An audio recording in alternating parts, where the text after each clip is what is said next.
Welcome back, everybody. I'm really excited to be here. I know Bryn is too.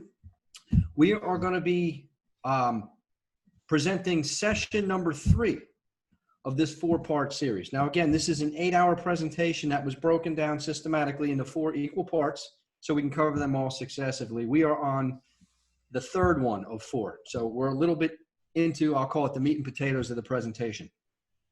If you recall, this classroom, pressure waveform acquisition and analysis from the inside out, we're doing this because the pressure changes that occur in the tailpipe, in the intake manifold, in the crankcase, in the cooling system, these areas all come in contact with all cylinders at some point in time in the engine cycle. So many times to gain access within the cylinder takes a lot of disassembly, even removing intake manifold just to get certain components. Obviously, that's quite time consuming and an investment. So we never want to go that route unless we have to. So being able to see these pressure changes occur from other areas like the tailpipe and the intake manifold will help give us confidence that we're going to pursue that and maybe remove the intake manifold for access. So we covered in cylinder quite in depth. And in probably part 2, we covered a lot of the intake manifold waveform, both acquisition and analysis. Now we're going to be transitioning into the cranking tailpipe waveform.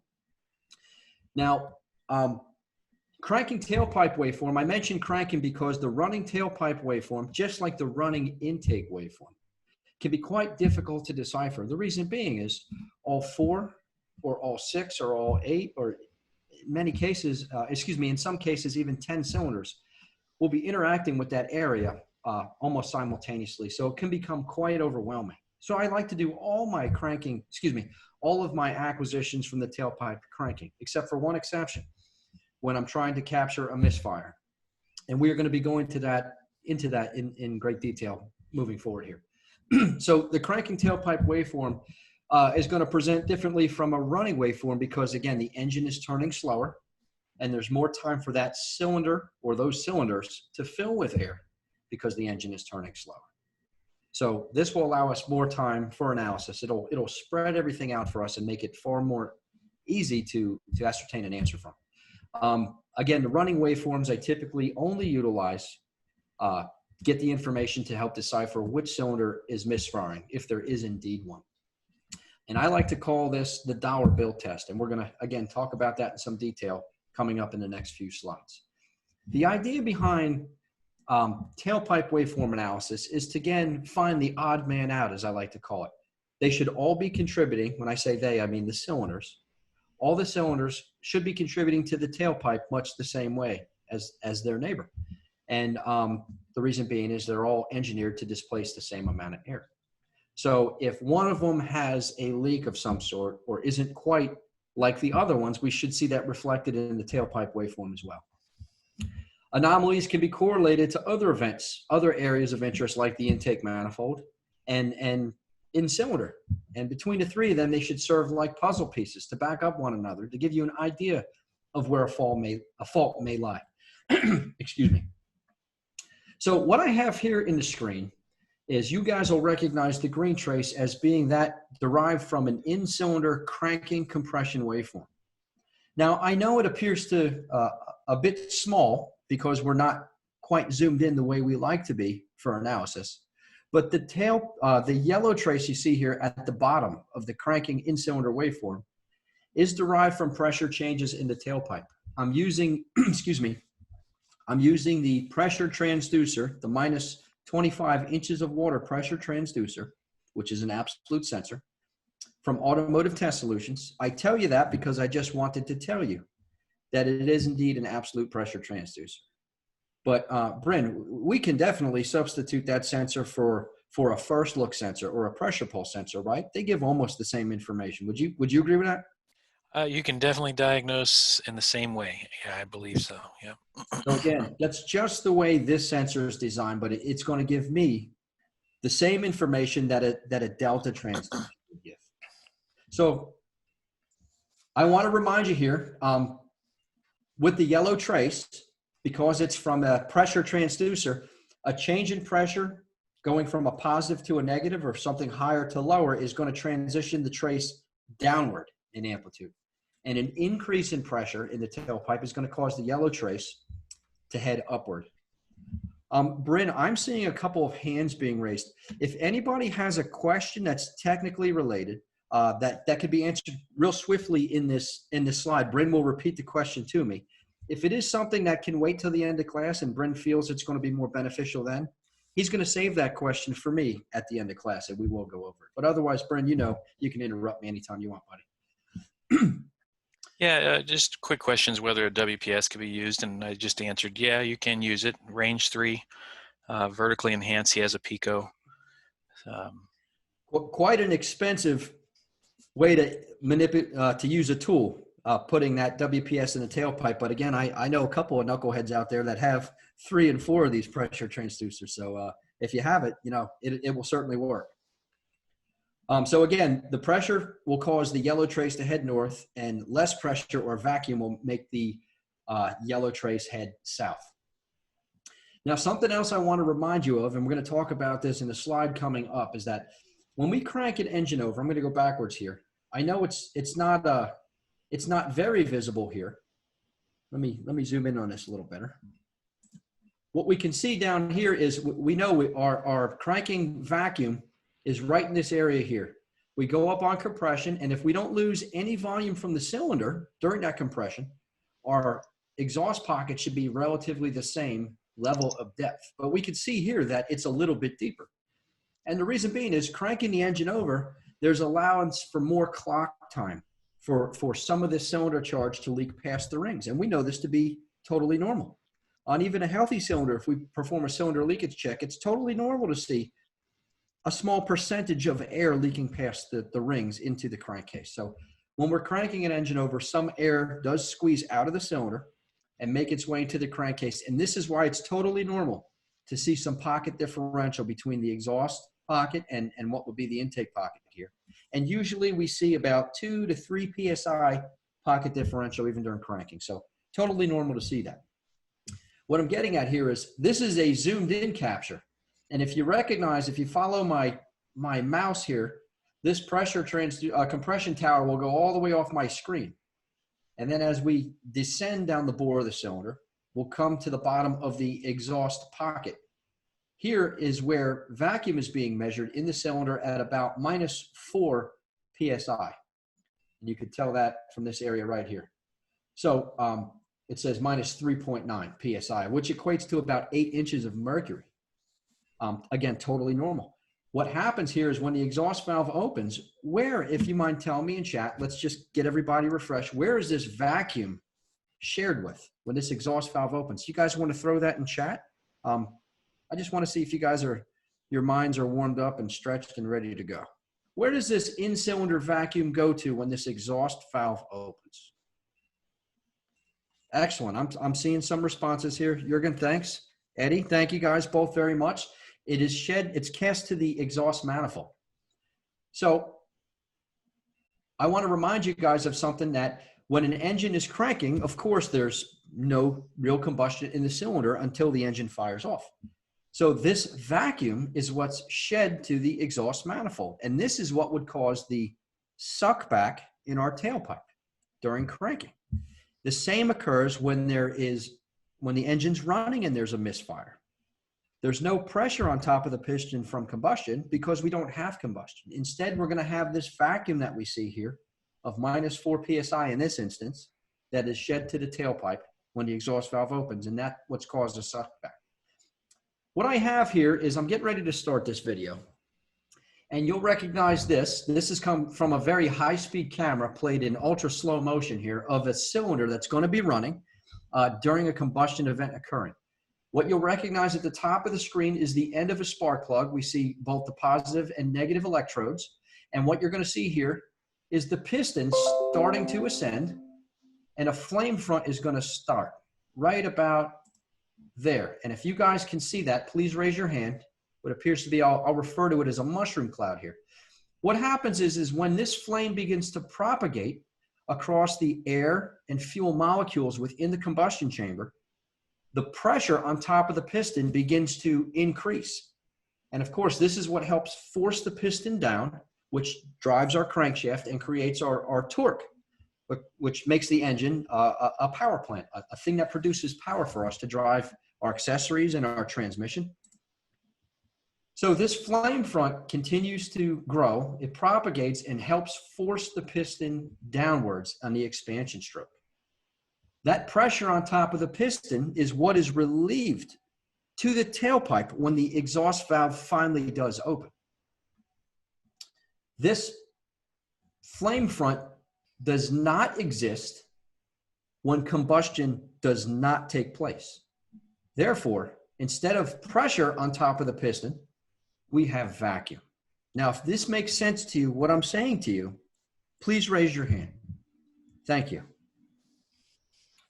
So here is another capture that I want to demonstrate to you guys. This comes from a really good friend of mine and a nationwide renowned instructor, also a fellow WorldPAC Training Institute instructor by the name of Scott Manna.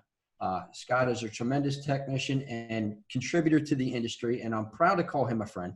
But Scott had given me this capture because it's very unique. This capture comes from what we have here in the States, an engine referred to as a Hemi. It's a hemispherically designed combustion chamber. But I told you that to tell you this. This engine utilizes 2 spark plugs within the combustion chamber. And it's a waste spark system. Not that that matters, but both spark plugs fire within the combustion chamber simultaneously.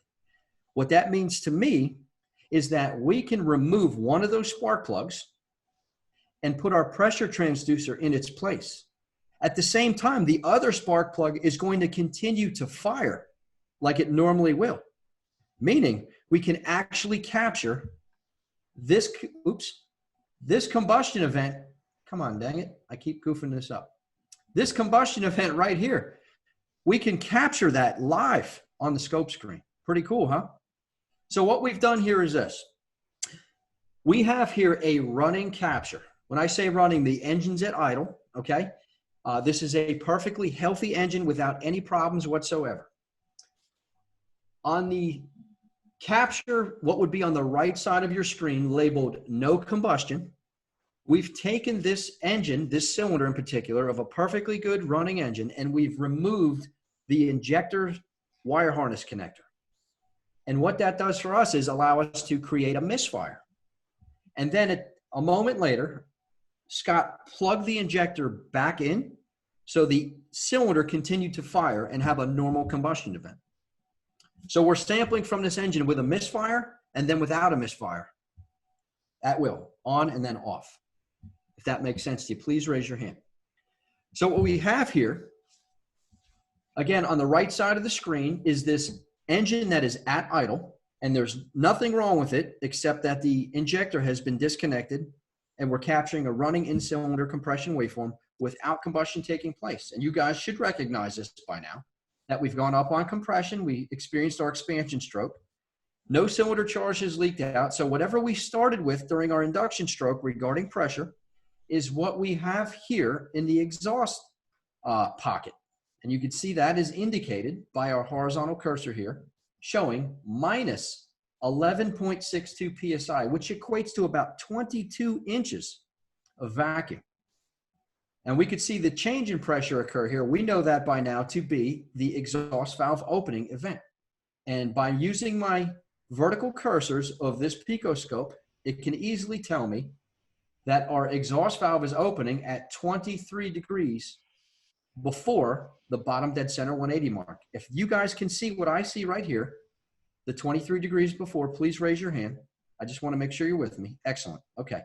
Now what I've done here is I've taken the fuel injector, excuse me, not myself, but Scott, and he plugged it back in. So we now have air and fuel in this cylinder, and it's going to once again have a combustion event.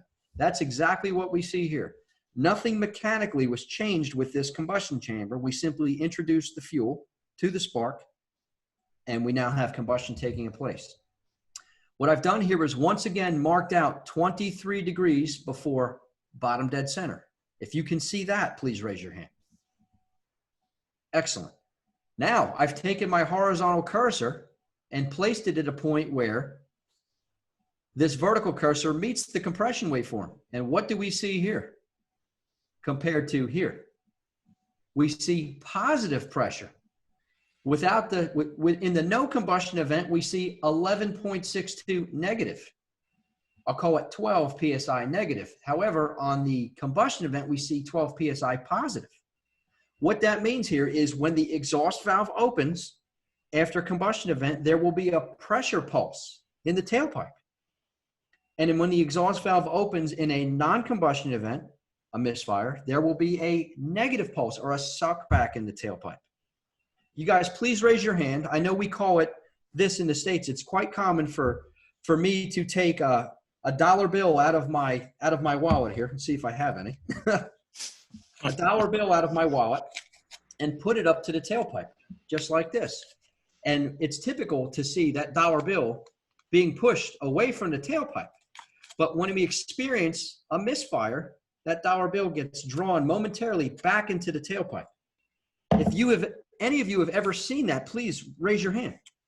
Now, I was taught that years ago. I was a kid, a young kid, about 18 years old when I learned that technique. And I knew that it meant there was a misfire because somebody told me that. But I could not tell you why. Now you understand why. Because this pressure waveform deciphered that information for us. Isn't that cool? So what we're looking for is the suck back in the tailpipe and pressure transducer capture of a tailpipe event plotted on a lap scope. And if we correlate that with an ignition sink and we know the firing order, we can determine which cylinder is responsible for that negative pulse. Instead of seeing a dollar bill get sucked back in the tailpipe, what do you think we're going to see happen to that tailpipe transducer? Whether it's an absolute transducer or a delta transducer. What's it going to do? Excellent. It's going to drop. Does that make sense? So we're going to look for that deep drop in the tailpipe waveform, and we can do a little bit of math, knowing our ignition sink and the firing order, and we can figure out what cylinder is creating that suckback. Stated another way, we can decipher what cylinder is misfiring. So what we have here is a cranking in-cylinder event in green. You guys should recognize this. We're zoomed in really close on the bottom. If you follow my mouse, I'll carry you through it. We go up on top dead center and it goes way off the top of my scope screen.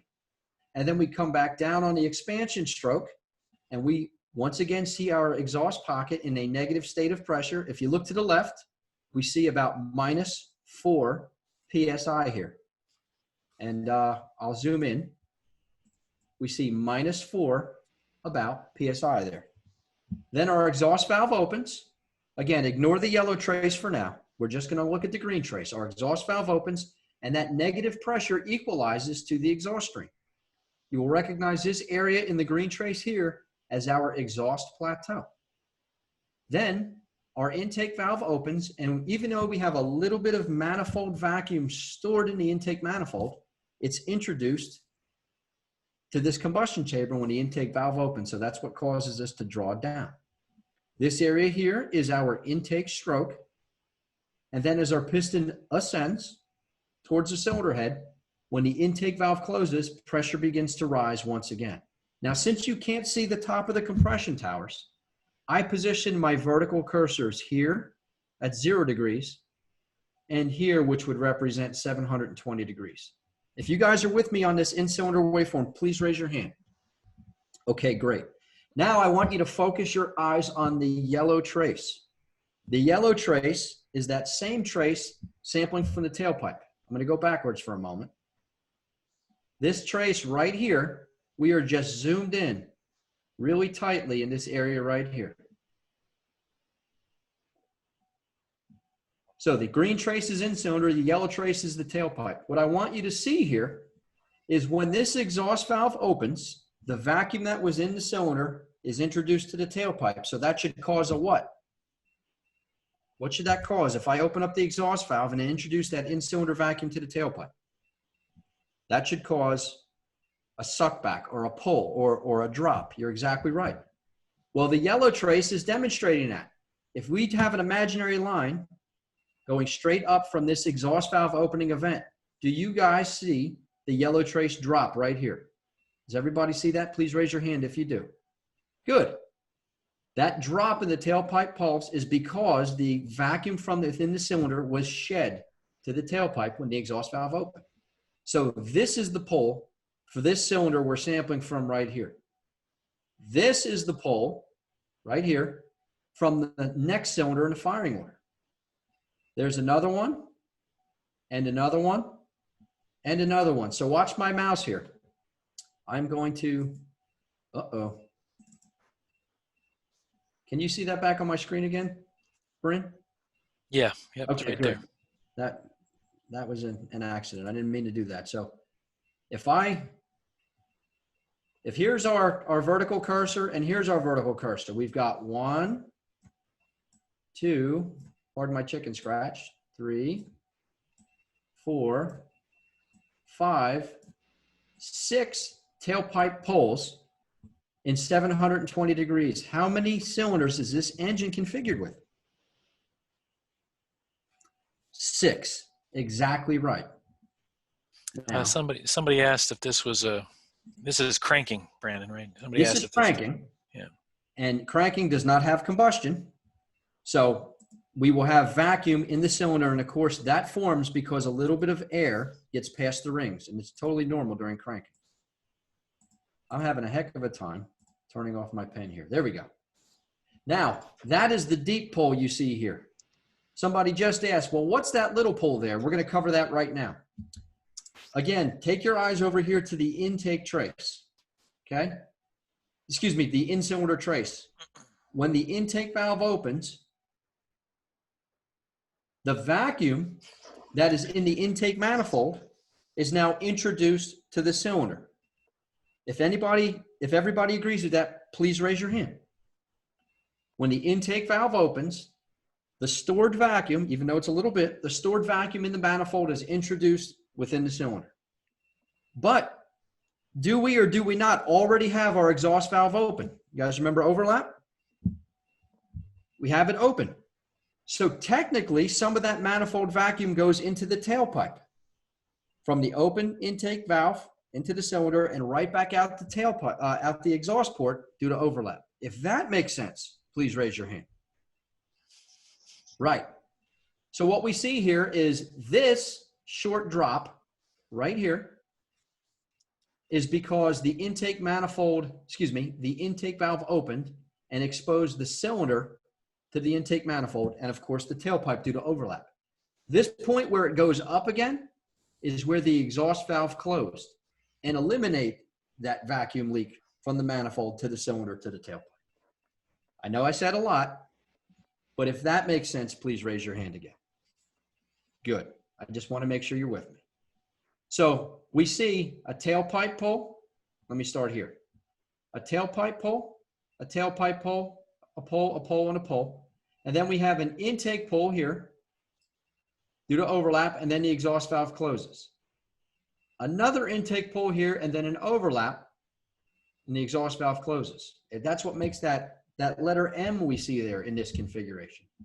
So what my eyes are showing me is this. I color-coded them to demonstrate what I'm seeing. There's one letter M, another one, another one, another one, another one, and another one. These should all be very similar to one another. But something stands out as strange here, and I'm going to show you. If I go back a little further,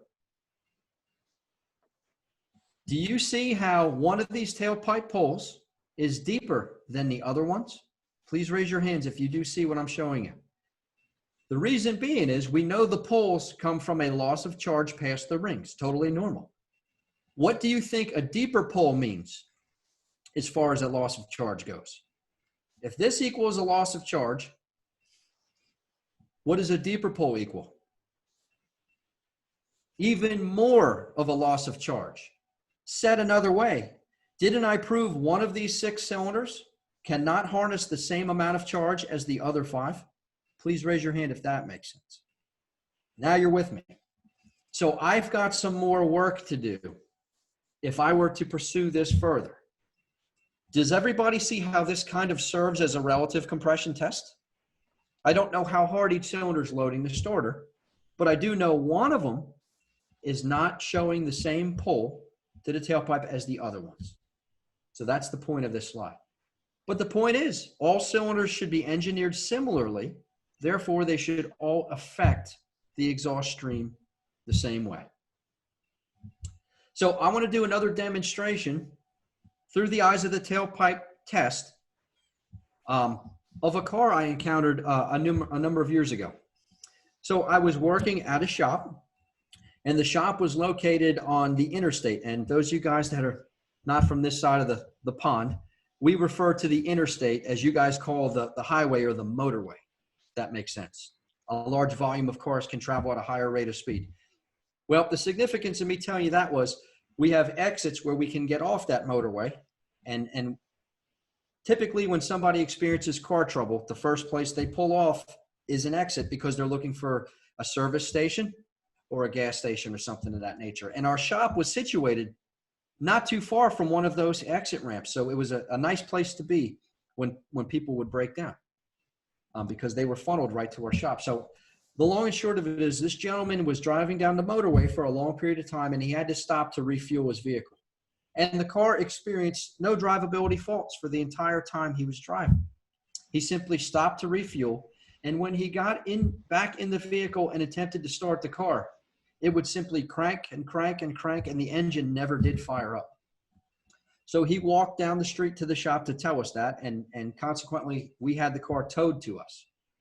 So this was a 2002 Toyota, a very small model car here in the States with a 4-cylinder engine. It had a 4 cop coil ignition system, coil over plug, so 1 coil per cylinder. Now, I'm always looking for the easiest test to perform first to help yield me some diagnostic information. Now, I know when I cranked this engine over, it wouldn't start. It didn't even try to start. The easiest test for me to do was to first pull out one of the one of the cop coils and load the coil just to see if I had spark. If I did have spark, that told me a lot about the car. It told me the PCM was seeing input from the crankshaft position sensor and or the camshaft position sensor, and it was attempting to fire the coil. Again, does that tell me everything? No, but by simply looking with my eyes, it told me a lot. It gave me a lot of preliminary information on what I wanted to do next. Now, I had the luxury of having a 5-gas analyzer on hand. So it was really simple for me to take the analyzer and stick it in the tailpipe of the engine while I cranked it over. And of course, I was looking for, is there adequate fuel supply or not? Now, I had hydrocarbons that measured around 30,000 parts per million. Did this car have plenty of fuel? What do you guys think? 30,000 parts per million. Was that a lot of fuel? It was. So in my mind, I had spark. In my mind, I had fuel from these 2 preliminary tests that took no more than 3 or 4 minutes to perform. Naturally, the missing component I thought was likely the engine being mechanically sound. So what I chose to do was an in-cylinder compression analysis to check the engine's integrity. Now, what I'm not going to show you, but you'll have to take my word for it, is that the in-cylinder cranking compression waveform did prove that the camshafts were properly timed to the engine. Again, I can't show that to you. You're going to have to take my word for it. But I also inadvertently revealed the reason why the engine wouldn't start. And that's what I want to show you. So what we have here, what we have here in green is a cranking in-cylinder waveform from one of the 4 cylinders. In blue, we have a vacuum transducer referenced at the intake manifold. And if you recall, vacuum transducers display vacuum or negative pressure going north, and it displays pressure going south. Remember, it's inverted from a positively referenced pressure transducer. So we've got a vacuum pole, a vacuum pole, a vacuum pole, a vacuum pole, and a vacuum pole. 4 vacuum poles for this 4-cylinder engine. We also have 4 tailpipe poles. When the exhaust valve opens, the yellow trace drops south. That's our suckback. A pole, a pole, a pole, and a pole. Please raise your hand if you will agree with me that all 4 of these intake poles and all 4 of these tailpipe poles are relatively similar to one another. Great. I've tested within one of the cylinders. And when I tested within one of the cylinders, that's what you see in the green trace. Again, you'll have to take my word for it. I've proved that the intake and the exhaust valves are properly timed. So if I've proven within one cylinder that my cam timing is correct and all my other poles look identical to this cylinder's contribution to the tailpipe and the intake, doesn't it kind of infer that all the cylinders are timed properly as well? Does that make sense? Please raise your hand if you agree with me. So here's where things get cool. I thought to myself, if we're properly timed and I have plenty of fuel, which was evident by my gas analysis, and I've got adequate spark because I've load tested the coils and they throw a really strong spark on a loaded spark ignition system, why would I have such a big pocket differential? Remember we said 2 to 3 PSI differential was quite normal? Why would we have, let's see here, 8 PSI differential? I'm going to zoom in on this. 8 PSI difference from the intake pocket to the exhaust pocket. And then I thought about it. 30,000 parts per million of fuel when cranking. Where is this? If it's not leaking past the valve, where is it going? The walls are washed. It's going past the rings. Now, here's how I learned to evaluate this. I learned through this experiment. I accidentally discovered what washed cylinder walls look like. Now, here's the method to my madness. For one, even without cursors, can you guys tell, please raise your hands if you can, that the tower is leaning quite far to the right? Can you see that? Even without cursors, it's quite easy to see. And if you recall from the first session, I said, just like smoke before fire, we will always see pressure differential before we see leaning towers. This is a huge pressure differential. It's not 2 or 3 PSI. It's more, almost triple that. So that huge pressure differential, pocket differential, is what's also demonstrated in the leaning towers. The reason why I know it's not a valve is this. Do we see this rapid change in pressure happen right here? Please raise your hand if you see that rapid change in pressure. Do we also see a rapid change in pressure right here when the intake valve closes? This is how I know it's not the valves that are leaking. If the valves are leaking, remember, if you crack open that beer can slowly, what do you think that's going to do to that pocket? Please type that in chat. What is a slow to change pressure? It's going to be a curve. It's going to be rounded. It's not going to be steep. Does that make sense? We have a rapid change here and a rapid change here, proving that the valves are not the problem. But it's quite evident that is there a massive leak in this cylinder, and it's not timing. Another test I could follow up with in this case would be testing where? Where else could I test to prove past the rings? I could test for pressure changes in the crankcase. But I want to point something else out to you here. Considering the limitations of the test, look at this. All of these are relatively the same. How much do you want to bet all the pressure pulses in the crankcase are going to be the same? They probably will be. So that's not really a good test to point out pressure changes. Yes, we're going to see the changes, but we don't know if that's normal or that's not normal. If we had one cylinder that was washed down, certainly we would see that. It would stick out, right? One of the 4 would not be the same. But in this case, it would be difficult to decipher. So going back to this case study, I couldn't figure out how these cylinders became washed. So what I started to try to do was analyze the ignition waveforms. And anybody that's familiar with ignition waveform analysis will realize that it's almost like seeing combustion through the eyes of an ignition scope. We can see that combustion process carry out because it behaves with the electricity across the spark plug electrodes in a certain manner when certain conditions are present or when certain faults are present. So in an attempt to gather ignition waveforms, because I'm quite comfortable with that type of analysis, the vehicle started. Here's what I did. I took all 4 ignition cop coils out. And between the spark plug and the coil, I introduced a high tension spark plug lead. This way I could couple to it capacitively with a probe. for analysis.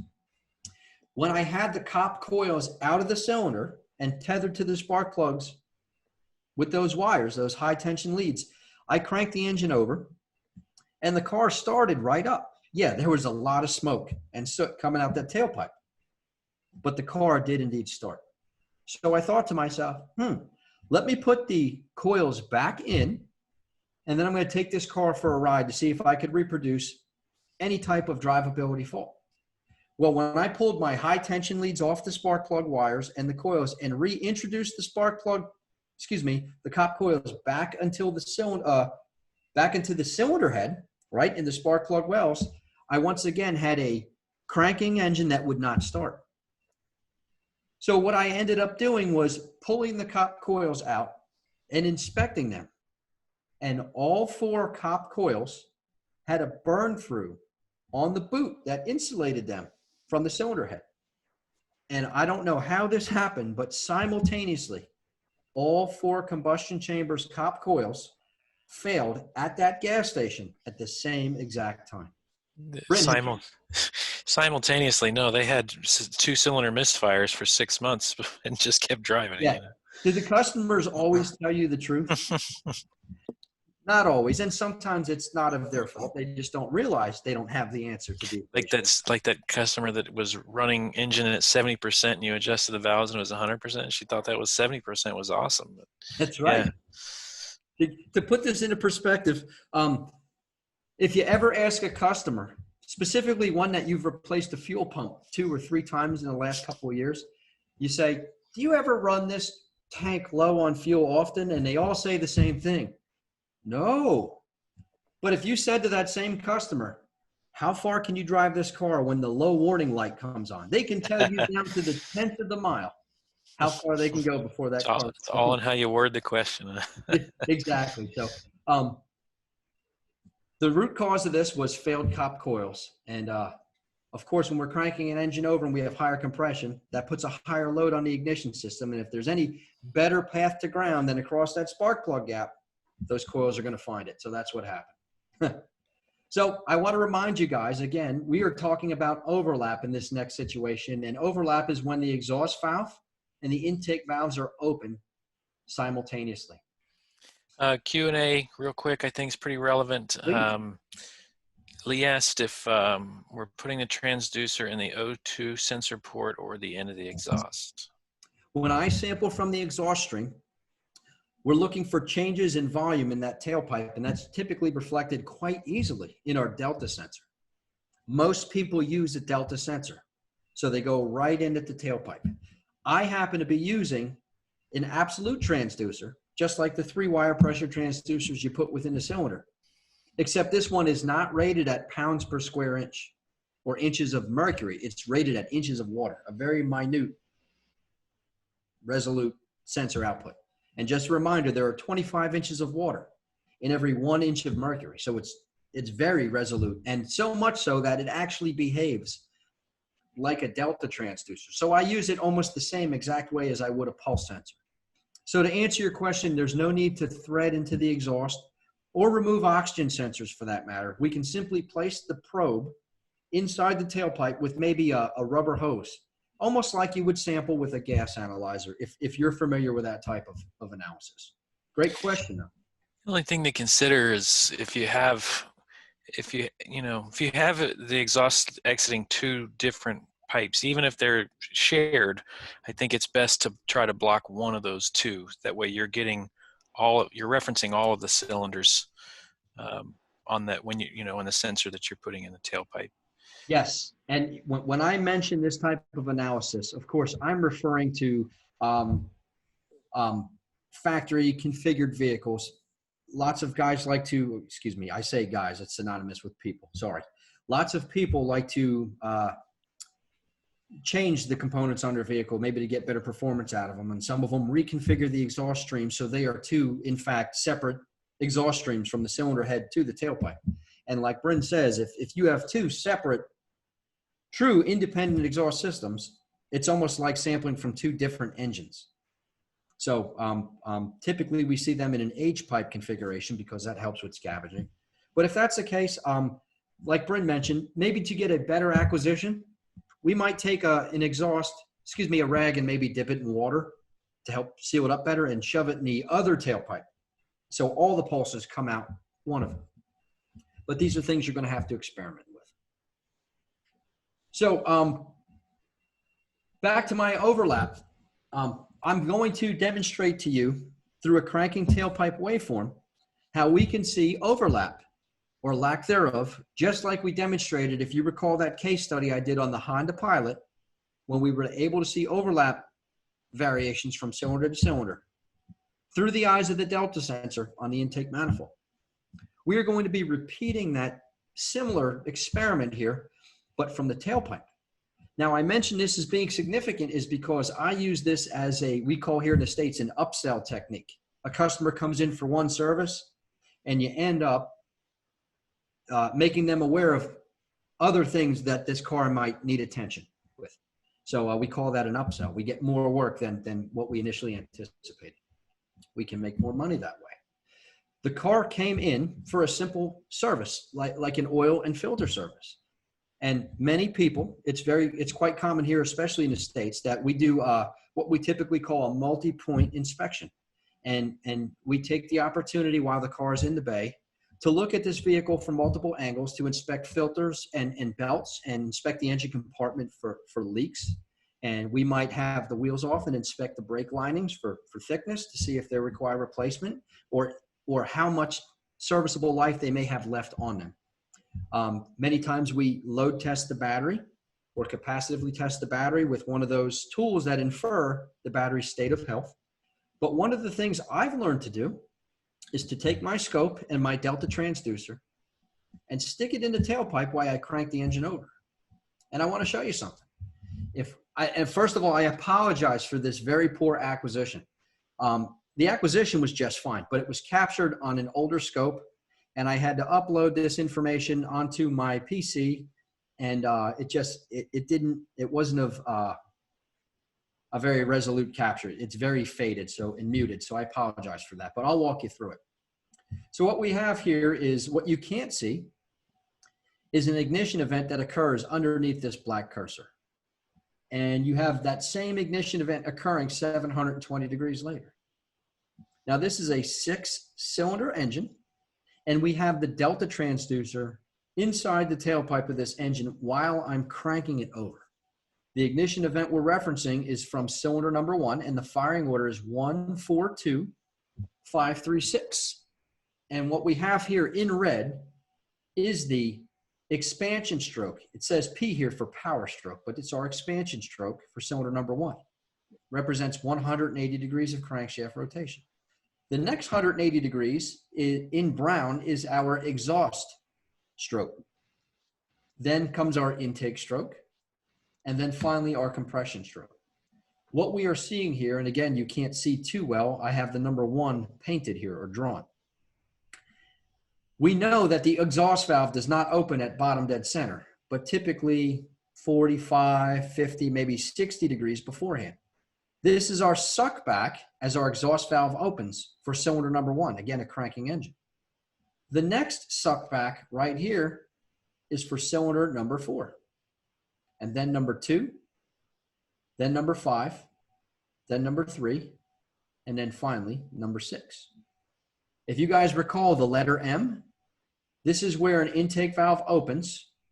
In this case, it's for cylinder number 3. The intake valve opens right here, causing this suckback. And then the exhaust valve for cylinder number 3 closes. So we can see we have a letter M here. That's the overlap period for number 5. This is the overlap period for number 3. Again, I apologize for the muted numbers. This is the overlap, lost my cursor, the overlap period for number 6, for number 1. But look at this right here, and look at this right here. Please raise your hands if you agree with me that this and this do not look anything like the other ones. And if we know this is due to overlap, doesn't this infer that overlap for this cylinder and overlap for this cylinder is different than the overlap for these other 4? If that's the case, what must I inspect and or correct in this case? Please type it in chat. What must I do to make these look more like these? You guys are spot on. A valve clearance or valve lash adjustment. We have to check the clearance between the intake and the exhaust valves, particularly for these 2 cylinders, because they don't look anything like that. And we know this is derived from the overlap events. Please raise your hands if you guys are with me. Did that light bulb go off for you just like it did for me? So what I simply done was I took the time to educate my service advisor, who's not very technically inclined, but I explained it to him the same way I just explained it to you. Now, when everybody's doing their battery test during their multi-point inspection, I will do a cranking tailpipe test. Not that this should matter, but a valve adjustment on a V6 Honda of this era pays about 4.5 hours worth of flat rate time. I've done so many of these valve adjustments, I've got them down to about 1.5 hours of my time invested. Extremely, extremely profitable for me, almost 300% profitability. And here's the best part. I can show my customer this, even if they don't sense a drivability fault. But how do you think they felt when I showed them this? What do you guys think of that after the valve adjustment? Pretty cool, huh? Not only did this engine idle a heck of a lot smoother, but like Jose Solares mentioned, or who was that? Rafael Bonetto, excuse me. Lots of letter M's here. And you know what? Do you think my customer could see the difference from here to here? Does he have to be technically inclined to realize that all of these now look very similar to one another? This engine ran a heck of a lot better, particularly at idle, maybe at a stop sign. So the significance of this capture now reflects that all 6 overlap durations are very similar to the other 5 overlap durations in this engine during the 720-degree engine cycle. That's what that means. So I hope this means to you what it did to me. I got very excited about this because I will give it a minute, right, Bryn? A minute to turn your scope on, maybe go get your Delta sensor out of your diagnostic card and reference an ignition event. Oh, stand in a soapbox. You guys have your carts, your diag equipment set up and ready to go so that you can do this stuff, man. I think it's important to do that. But yeah, when you got your stuff ready to go, for sure, well, minutes. I walked into Bryn's shop, and I know for a fact when he gets there in the morning, he turns on the coffee pot, and then he turns on the scope, and it's ready to rock and roll. The scope doesn't come out for specialized diagnostics. Bryn tests batteries with lap scopes. And that's what they should be used for. We should get comfortable with our tools. They become an extension of our mind. And anything we can conceive to happen on the car, we can prove through the eyes of a lap scope. Yeah, Kevin, you're right. Coffee first, buddy, always. We got to get the mind going, and I need some coffee to do that. So go ahead, please. You know, I know you mentioned you don't like to mess with the throttle at all for in-cylinder and intake captures, but somebody did ask, David asked, are you doing clear flood for the exhaust captures, or are you disabling in a different way? That's an excellent, excellent question. Now, if you recall, we're going to go back to reference this.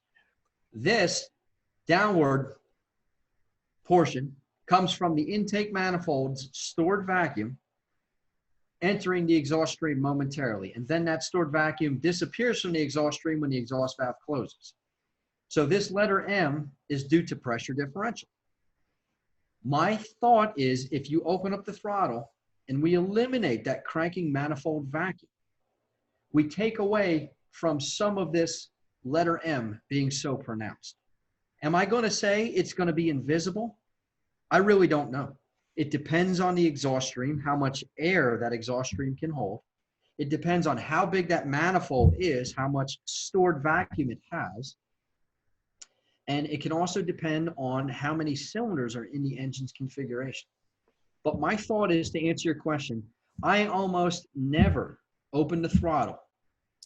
I like to have the throttle closed because I count on that stored manifold vacuum to create the pressure differential necessary so we can see valve events occur, open and close in the in-cylinder capture. For the same reason, I like the throttle closed so we store that vacuum in the manifold for the intake manifold traces. It's for that same reason I rarely open up the throttle even to look at tailpipe traces. So I try not to at all. And I know on some engines, this could be real benefit to us for clear flood mode, but I don't like to mess with that throttle restriction. I always prefer to disable the engine a different way. And some engines are very, very difficult to disable. But with a modern scan tool now and their capabilities, specifically on the OE or enhanced side of the scan tool, we have that functionality to turn off fuel injectors or turn off a fuel pump or both. Is that it for now, or do you have another question? It just got hit kind of heavy real quick here. I'm trying to determine which one we might want to answer now. Mark asks if the cylinder head was, wait, no, not that one. So if it was a push rod engine, we would suspect a cam lobe or lifter. That's from Anthony.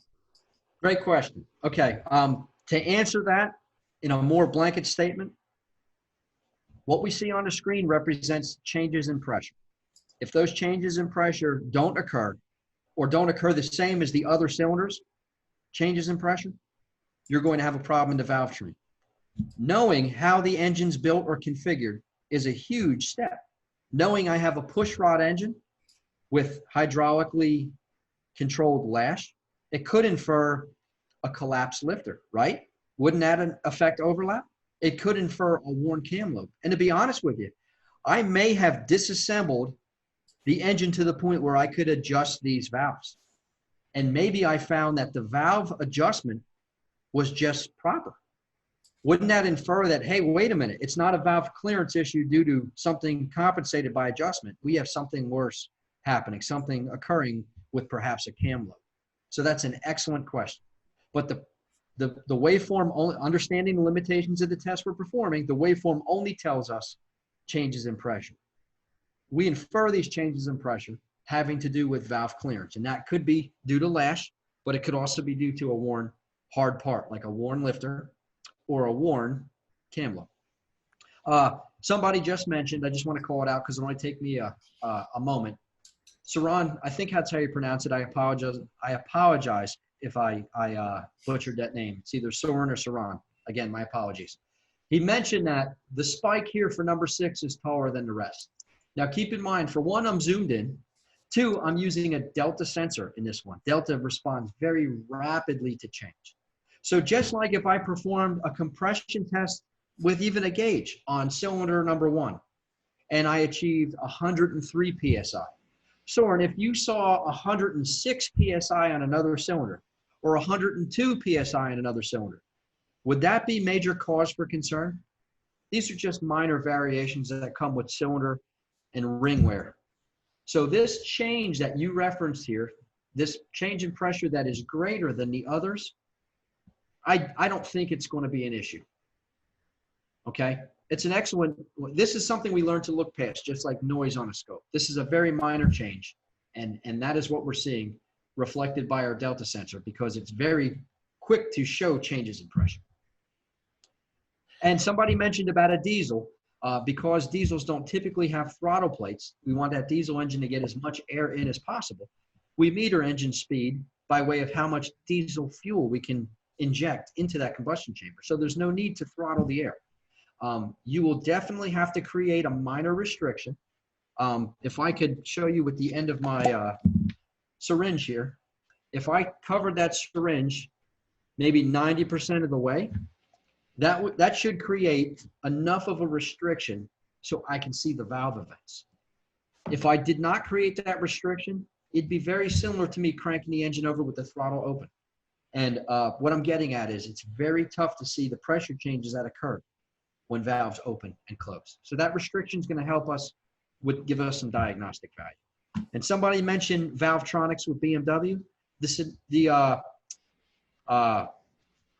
The significance of Valvetronics is basically we alter lift and duration of the intake valve.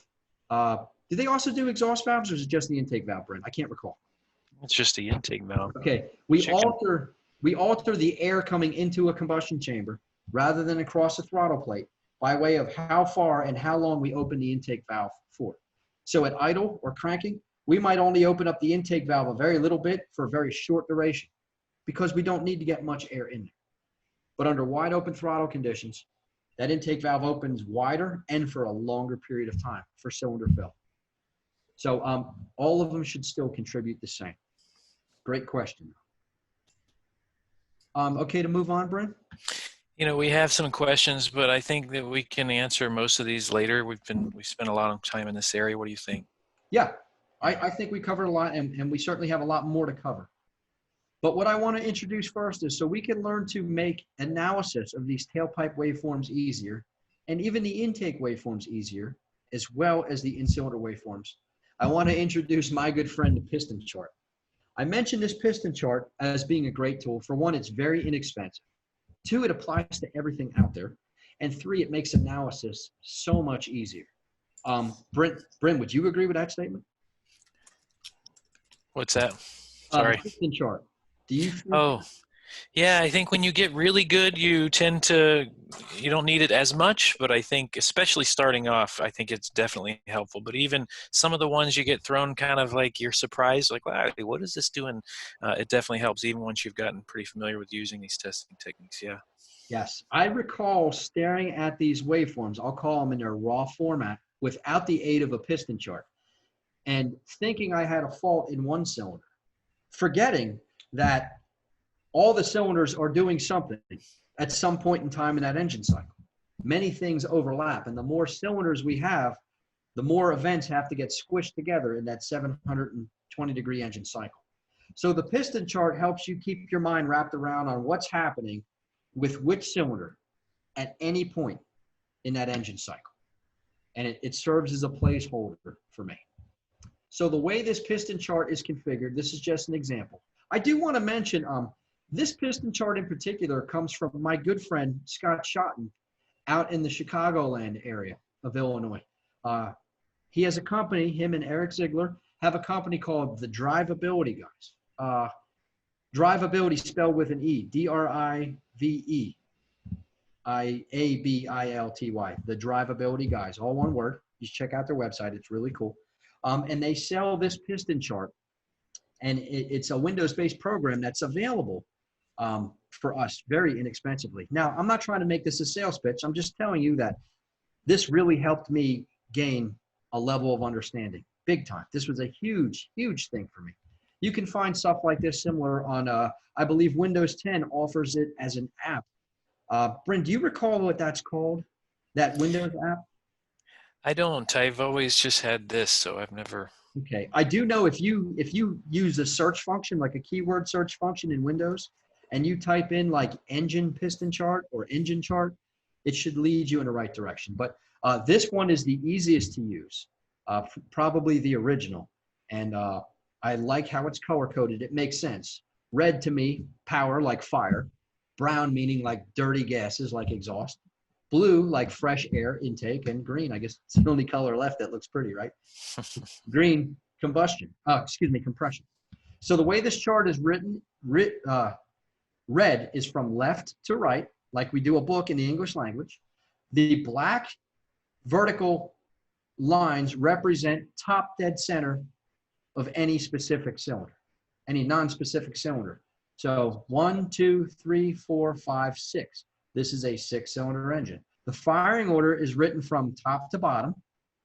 And what you'll see here is we have this synced on number 1. What that means is I would have number 1, let's say ignition strike, underneath this chart. I would grab this chart and I'd stretch it just like this. And I'd drop this black line on an ignition strike and this black line on the same ignition strike 720 degrees later. If it turned out to be ignition event for number 4, I would simply click on a drop-down window here and type in number 4.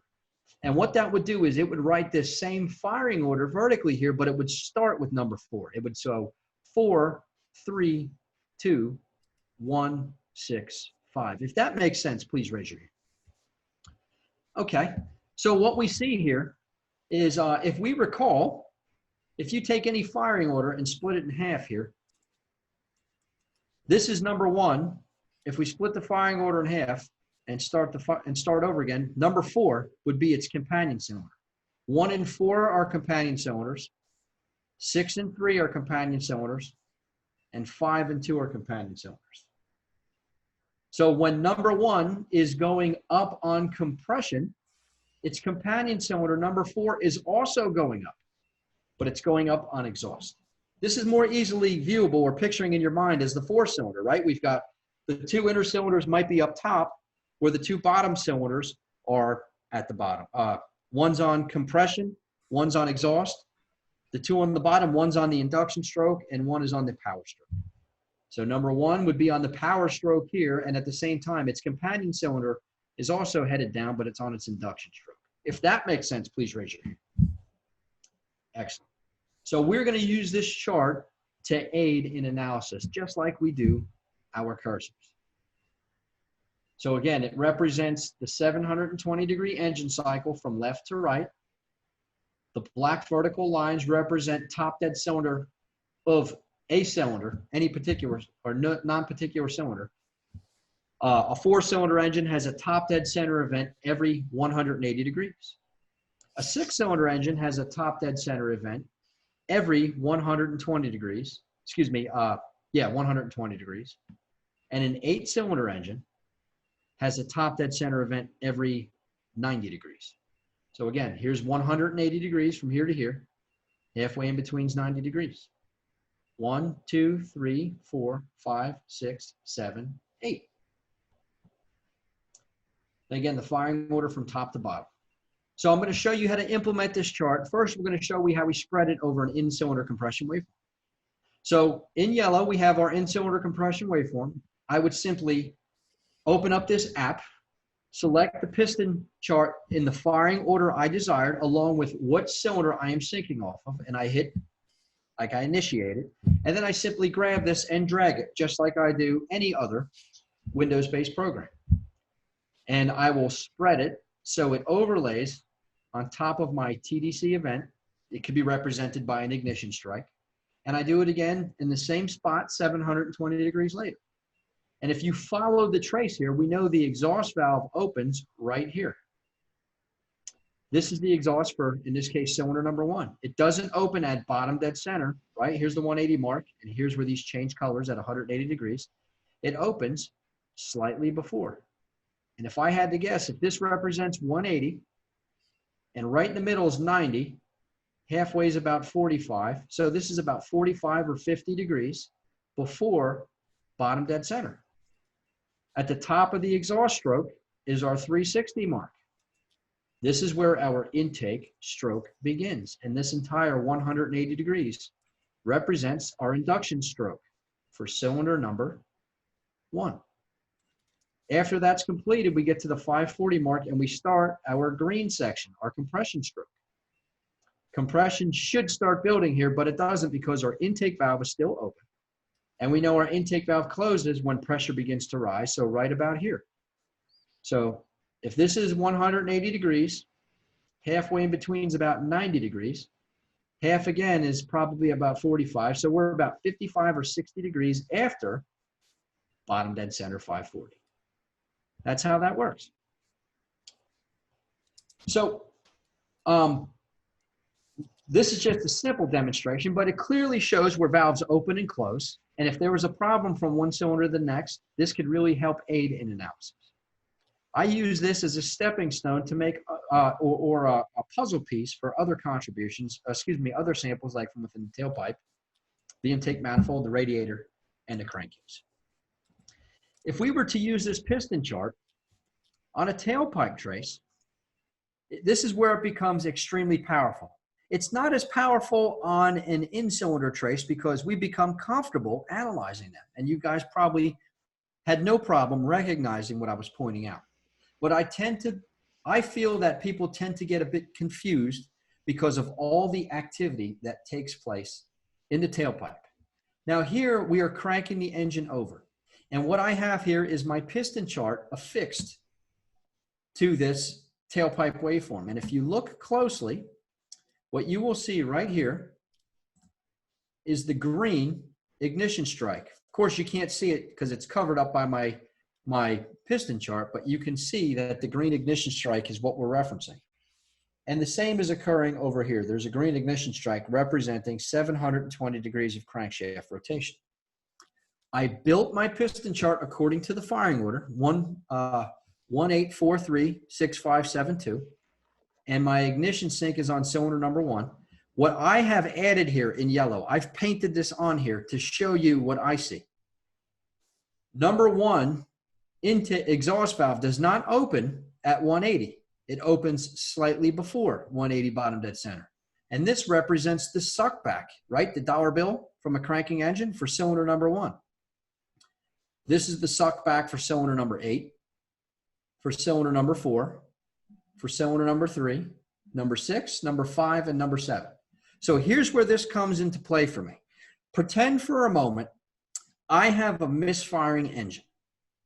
And whether or not I can see it in data derived from my scan tool, or I see it by way of a relative compression test, somehow I've proven that cylinder number 7 of the 8 cylinders, cylinder number 7 is my suspect cylinder. One I suspect for having mechanical fault, whether it's leaking or it can't fill the cylinder with air. For some reason, my relative compression trace reflects that number 7 does not load the starter like the other 7 cylinders. What I can do is get a cranking tailpipe waveform along with a sync and affix my chart. I ask myself a question. Here's the question I ask.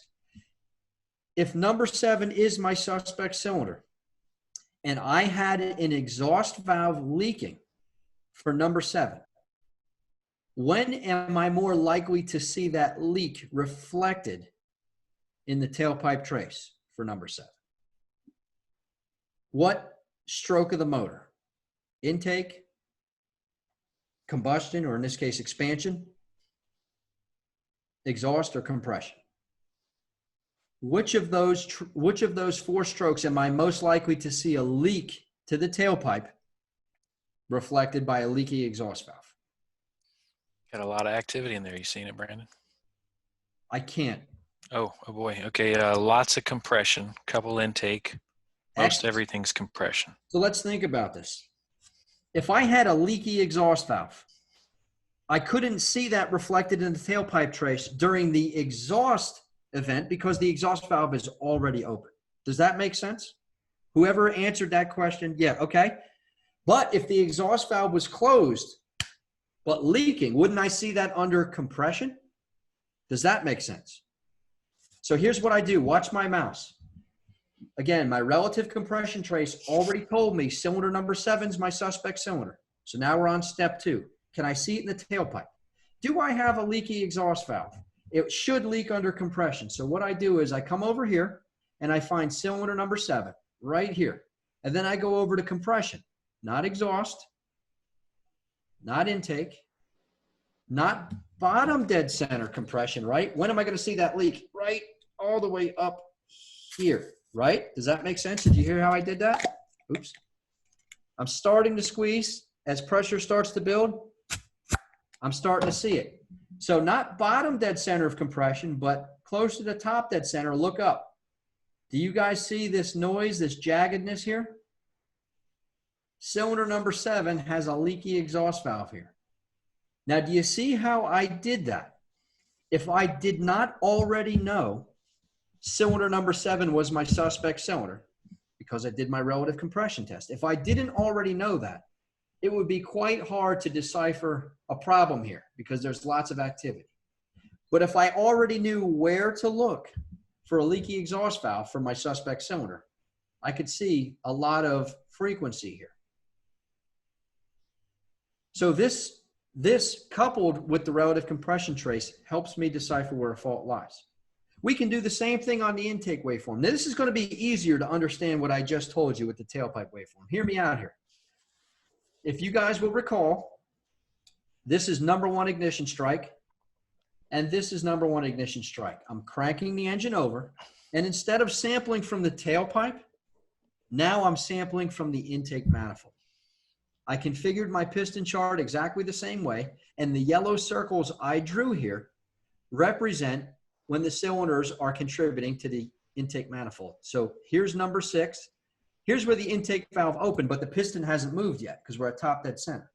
Right when the piston starts to move is where the vacuum starts to pull in the intake manifold, or the piston starts to contribute. Does everybody see how number 6 pulled down right here? Please raise your hand. This is where number 5 pulled down. See number 5 right here?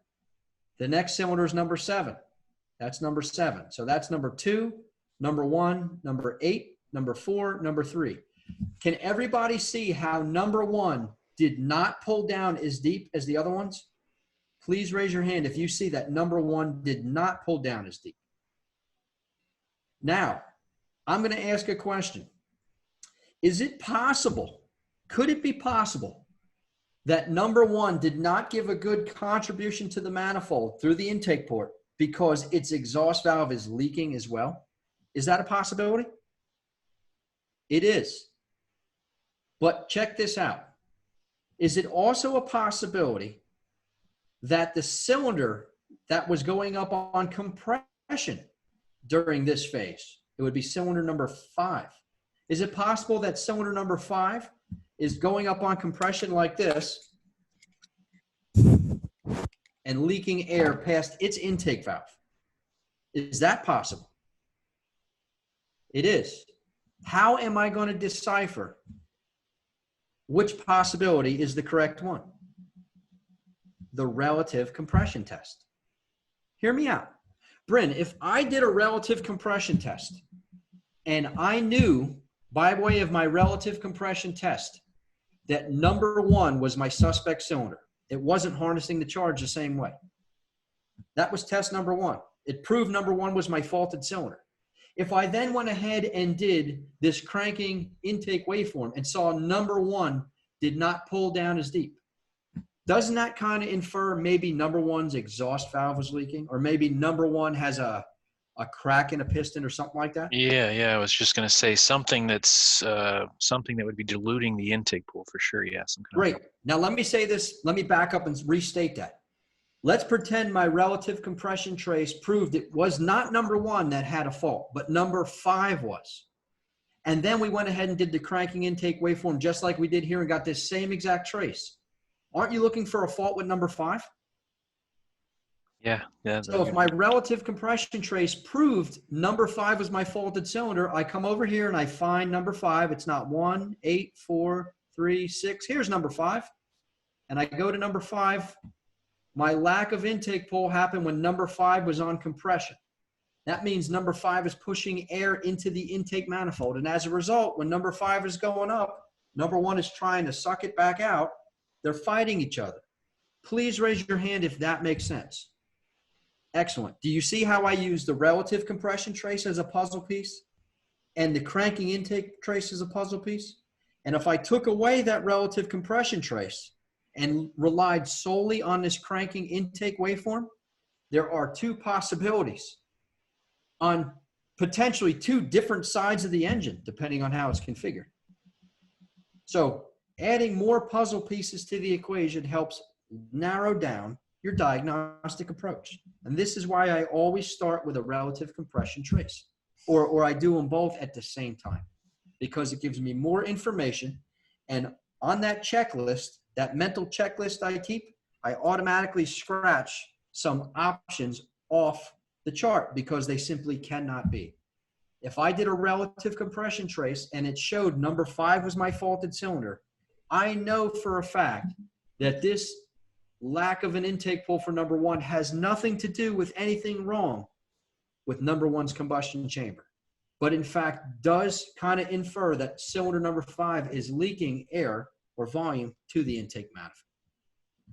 So it takes both those puzzle pieces to decipher an accurate diagnostic approach. So I want to show how the piston chart works well with the crankcase. And again, the significance of the piston chart, when we are sampling from areas where all cylinders come in contact with it, crankcase, intake, tailpipe, and radiator, it really serves well to decipher that information, just like we proved out. in the last slide. Brent, I see a couple hands raising. Are those just questions or people just getting excited with that button? Okay. I think they're getting excited. Okay, great. Well, again, with the question and answers, if Bryn feels it's something that should be answered now, he's going to tell me. If not, he's saving it for a reason. Well, Andrew asked if could it also be a leaking intake valve in the compression stroke, which you want to go back. I know you kind of covered that, but you want to. That's okay. I want to clear it up. It could be. It could be a leaking intake valve for number 5. Andrew, is it Andrew? Is that who you said? Yeah, Andrew, yeah. Andrew, please raise your hand if you could see where I'm circling number 5 here. Excellent. If number 5 was not on exhaust or intake, but compression in this area here, this is bottom dead center compression. Our leaks don't really have much of an effect here. It's only when pressure goes up. Listen, that's when the leak occurs. So not at bottom dead center, but halfway up, here's top dead center. If we look up, this is where our fault, our anomaly is. So if that answers your question, this could be a leaky intake valve for cylinder number 5. But there could also be a possibility that number 5 has no problem whatsoever. And this weak intake pull for number 1 is occurring because maybe number 1's exhaust valve will not seal, or number 1 piston ring is broken, or number 1 has a crack in a piston. So I hope those 2 puzzle pieces help decipher this for you, just like it does for me. Richard asks, wouldn't there be a pressure increase in the intake capture? I assume he means if there was an intake valve. You mean if there would there be a spike here? Please raise your hand if you're whoever asked that question. He did raise his hand. Now think about this, Richard. If the intake manifold was this big and my piston was this big, if I pushed enough air into that little manifold and pressurized it, I'd see a spike.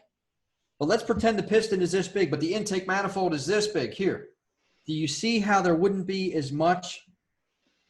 There'd be the same amount of air going into a bigger area. We wouldn't pressurize as much. Remember, pressure, restriction, and area, they all play a role with one another. Please raise your hand if that makes sense, Rick. Good. Excellent. So the question, to answer your question, it depends on the size of the manifold. We're talking about a little 3-cylinder Geo, right? With a tiny manifold, we might see that as a pressure increase.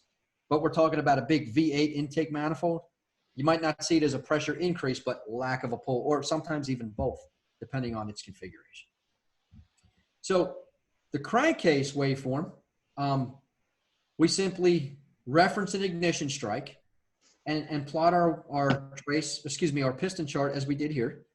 And we're looking for a significant pressure increase in the crankcase. And I will have some examples coming up, likely in night 4, our next get together, demonstrating a fault seen through the eyes of a pressure transducer on a dipstick tube. But we're looking for the odd man out. All 4 of these look relatively the same. If we go back to that Toyota case study with the washed cylinder walls, we might see something like this. We can see how it does not prove a washed cylinder wall because all of them are the same. Is the trace supposed to be this big or this big? I really don't know, but they all look the same. So this is not a good test to see if all cylinders are washed. If I had one cylinder with a dripping injector that got washed down, I should see a spike up on compression, pressurizing the crankcase more so than the other cylinders. But this is showing that they are all relatively the same, and what I would expect to see on a healthy cylinder. On the capture before, the question we have is, why is number 8 pull so deep? Were you planning on covering that? That's an excellent question and observation. I applaud you for that. Keep in mind a couple of things. One, what happens to the speed of an engine when we crank an engine over where one cylinder is low on compression? Don't we hear that with our ears? We hear that in that cranking cadence. That's a change in speed. So when we have a change of speed, we have a change in airflow, how much air gets in and out of those cylinders. That's number 1. 2, I'm using a delta sensor. So a delta sensor reflects change, and the change from cylinder to cylinder is relatively similar. Number 1 has less of a change, but you guys recall when I started talking about the characteristics those operational characteristics of a delta sensor. And I referred to that little toy, the wooden paddle with the rubber ball tethered to it, an elastic cord. If we hit that ball nice and gently, it keeps coming back to the paddle. But if we hit it hard, it will fly way out and fly way back. So we have a little change here, and then suddenly a really good strong pull for number 8 because the engine picked up speed. Does that make sense? If I'm building in-cylinder vacuum like this, and all of a sudden on the next one, I pull down real hard. If I had a pressure transducer on this, wouldn't you see how I have a really strong pull and it creates more vacuum in that cylinder? It's the change in engine speed that creates that deep pull for number 8. Now, I mentioned this as being a great observation because if I wasn't aware of how a delta transducer functioned, could I look at this number 8 intake pull and say, what the heck's going on here? I've got something going on with number 8. That's a possibility that you could make that mistake if you were not aware of, I call that bounce back characteristic of that delta transducer. That's a great observation, and thank you for bringing that up.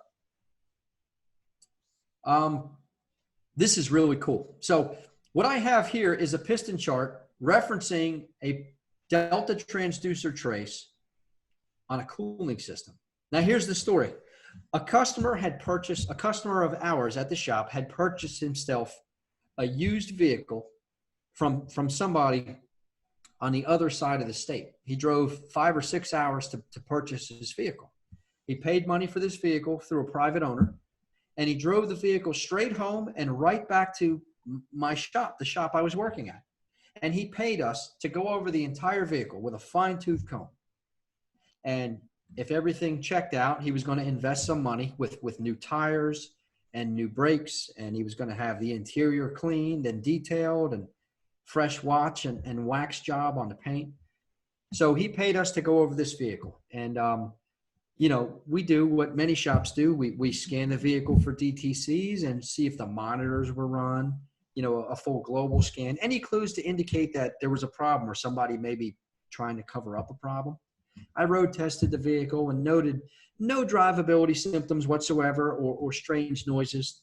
And when I opened up the hood to make my preliminary inspection and top off fluids or keep my nose open for any unusual odors, what I noticed is that the coolant surge tank, or what we sometimes call the D-gas bottle, was very, very low on antifreeze. And I did not see or smell any evidence of leaking coolant underneath that engine compartment. So I was highly suspect that the engine may be consuming coolant or antifreeze, like we had potentially a head gasket leak. Now I'm going to play devil's advocate here for a moment. When I'm evaluating a used car, I try to find a reason the original owner got rid of the car. If I aim to do that, many of the used cars that come into my bay do not pass their evaluation, and they get shipped off to the either the junkyard or the auction. They don't make the cut. So that's what I chose to do here. Now, the quickest way for me to do a cooling system test would be, in this case, I took the cap off the D-gas bottle, right, the pressurized tank, and I simply inserted a rubber hose into the tank. Now, I didn't put it down inside the liquid. I left it up here just like that. I just wanted to see pressure pulses change. You don't want to submerge the hose into the fluid. And nor is there a reason to take I've seen many technicians take a pressurized or a sealing cap from maybe a pressure test kit, and they remove their hand pump and they put their delta sensor right on top of that. I think that's going above and beyond. There's no real need to do that. Your delta sensor is sensitive enough to see these pressure changes over time. So what I did was I cranked the engine over. And I cranked the engine over, and I cranked the engine over, and I cranked the engine over. And what I was looking for is every cycle, I wanted to see if I was going to see pressure building in the cooling system. Now, there's lots of activity in a cooling system. If you zoom in on it, the water pump impeller's turning. It's got many impeller blades on it.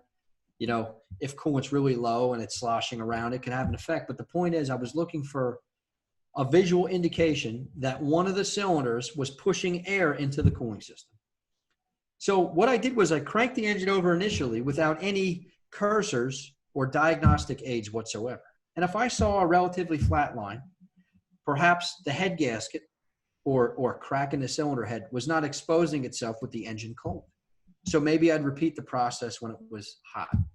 But in this case, cranking the engine over right after a road test, every 720-degree cycle, I saw a significant spike in the cooling system trace. So I zoomed in upon the spike and I added an ignition sink to symbolize top dead center of cylinder number 1. And I already knew the firing order, 13726548. So I spanned my piston chart across my ignition event in red, and I split the engine up. I split the 720-degree cycle up 8 different ways. Why 8? Why did I split the cooling system trace 8 different ways?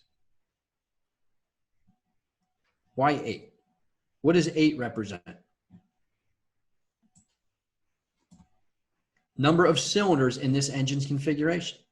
Anytime we sample from an area that all the cylinders touch, tailpipe, intake, crankcase, cooling system, we want to split the waveform up or partition it as many ways as there are cylinders. 8-cylinder engine, 8 partitions. 1, 2, 3, 4, 5, 6, 7, 8. And you could see that with this eScope Pro. I've partitioned it 8 different ways. I referenced my white vertical cursors to my ignition strike, set this up for 8, and I clicked mark cylinders. And what this is showing me is an increase in pressure. When did pressure start to increase? Right here. It was at its highest when this cylinder was on top dead center. Now, I wrote this on here for you. I annotated it and typed these numbers in for you. But how did I know that? I referenced my piston chart. I found this spike. I went down here and said, which cylinder was on top dead center when this spike occurred? Top dead center compression. So I went down here. Well, number 1 just started its compression stroke, right? That's bottom dead center. Number 8 is halfway through its compression stroke. That's not top dead center. That would be over here. But this one right here lines up with this top dead center compression event right here. And that is for cylinder number 4. Please raise your hand if you see how I use the piston chart to figure out which cylinder created this pressure spike. Bryn, what question, I noticed you typed something in here. What did you want to point out here? Well, no, that's if you want, just read into that at the end, and we'll make a decision on that one. That's an end question there. I just wanted to touch base with you on it. Bryn referenced that I'm using a very specific ATS setup, Automotive Test Solutions, because that's their scope. You could very easily do this with a snap-on. They have vertical cursors. But you would, if it was a Virus or a Windows-based platform, you could upload this piston chart software onto the desktop of that Virus and utilize it that way.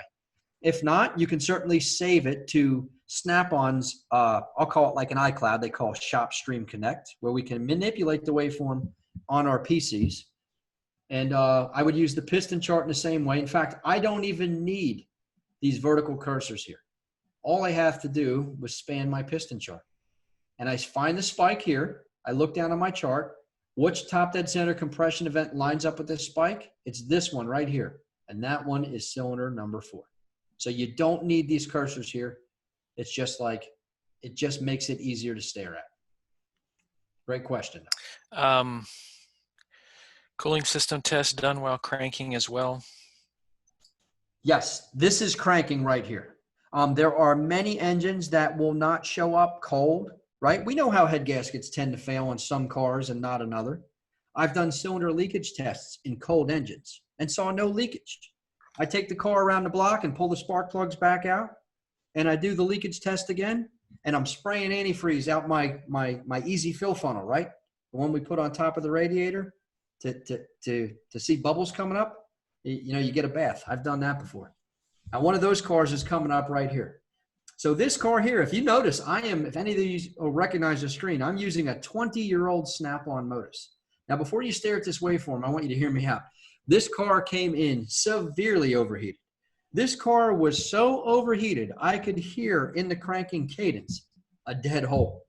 When I took the radiator cap off this and cranked the engine over, I saw smoke rings. I could see the exhaust blowing out of the radiator as I cranked the engine over. It was blowing smoke rings. So I laughed at it, of course, and I said, you know something? This is a prime candidate to learn a new technique. I can clearly see I've got at least one cylinder blowing compression out the radiator. What are the chances if I put a delta transducer on that radiator? What I'm seeing with my eyes, I'm going to see reflected on a scope screen. And if I have maybe an amp probe on the battery cable, that dead hole I can hear with my ears, I'll be able to see on the lab scope. And if I have an ignition sink and I know the firing order, I can tell the whole story. Anytime I get a scope capture of any type, my scope Bryn will test to this. Everything I'd send Bryn, as long as I tell him whether trace is sampling, he can figure out what I'm trying to display, because I always try to tell the story through the scope capture. It's a chain of events. So what we have here, firing order is 142536. This is cylinder number 1's ignition spike. The green trace is my amp probe around the battery cable. The blue trace is my delta sensor on the radiator. So what we see here is, here's a low hump, and here's a low hump, and here's a low hump, and here's one. That low hump lines up with cylinder number 1 ignition strike, meaning cylinder number 1 is my low compression cylinder. At the same time, we see pressure pulses in the cooling system like we might tend to see normally, and then we get a spike, and then it goes away. And we see pressure pulses, then boom, a pressure increase, and then, right, a change. Whatever we go up, we go down, like that bounce back effect. Every time number 1 goes out on top dead center compression, my starter load is less, and pressure increases in my radiator. Please raise your hand if you see that this tells the whole story. This tells me that I have a dead hole, it's number 1, and number 1 is leaking to my radiator. You see how it tells the whole story? If you aim to capture data in this fashion, that you see the whole story being played out, I promise you, you will become a faster, more efficient diagnostician. And your waveforms are going to be prettier. Your captures are going to tell the story much easier. And you're going to be like, look at this. I cannot wait to share this and help somebody else out. So it's capturing data in this fashion that's going to allow you to be more efficient. Let's see here. And this is just a zoom of that same capture. Not as pretty because I had to zoom in a very undesirable way with my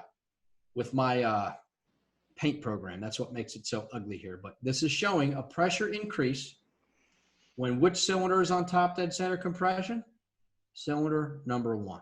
Does everybody see how that works with the piston chart? Please raise your hand if you do.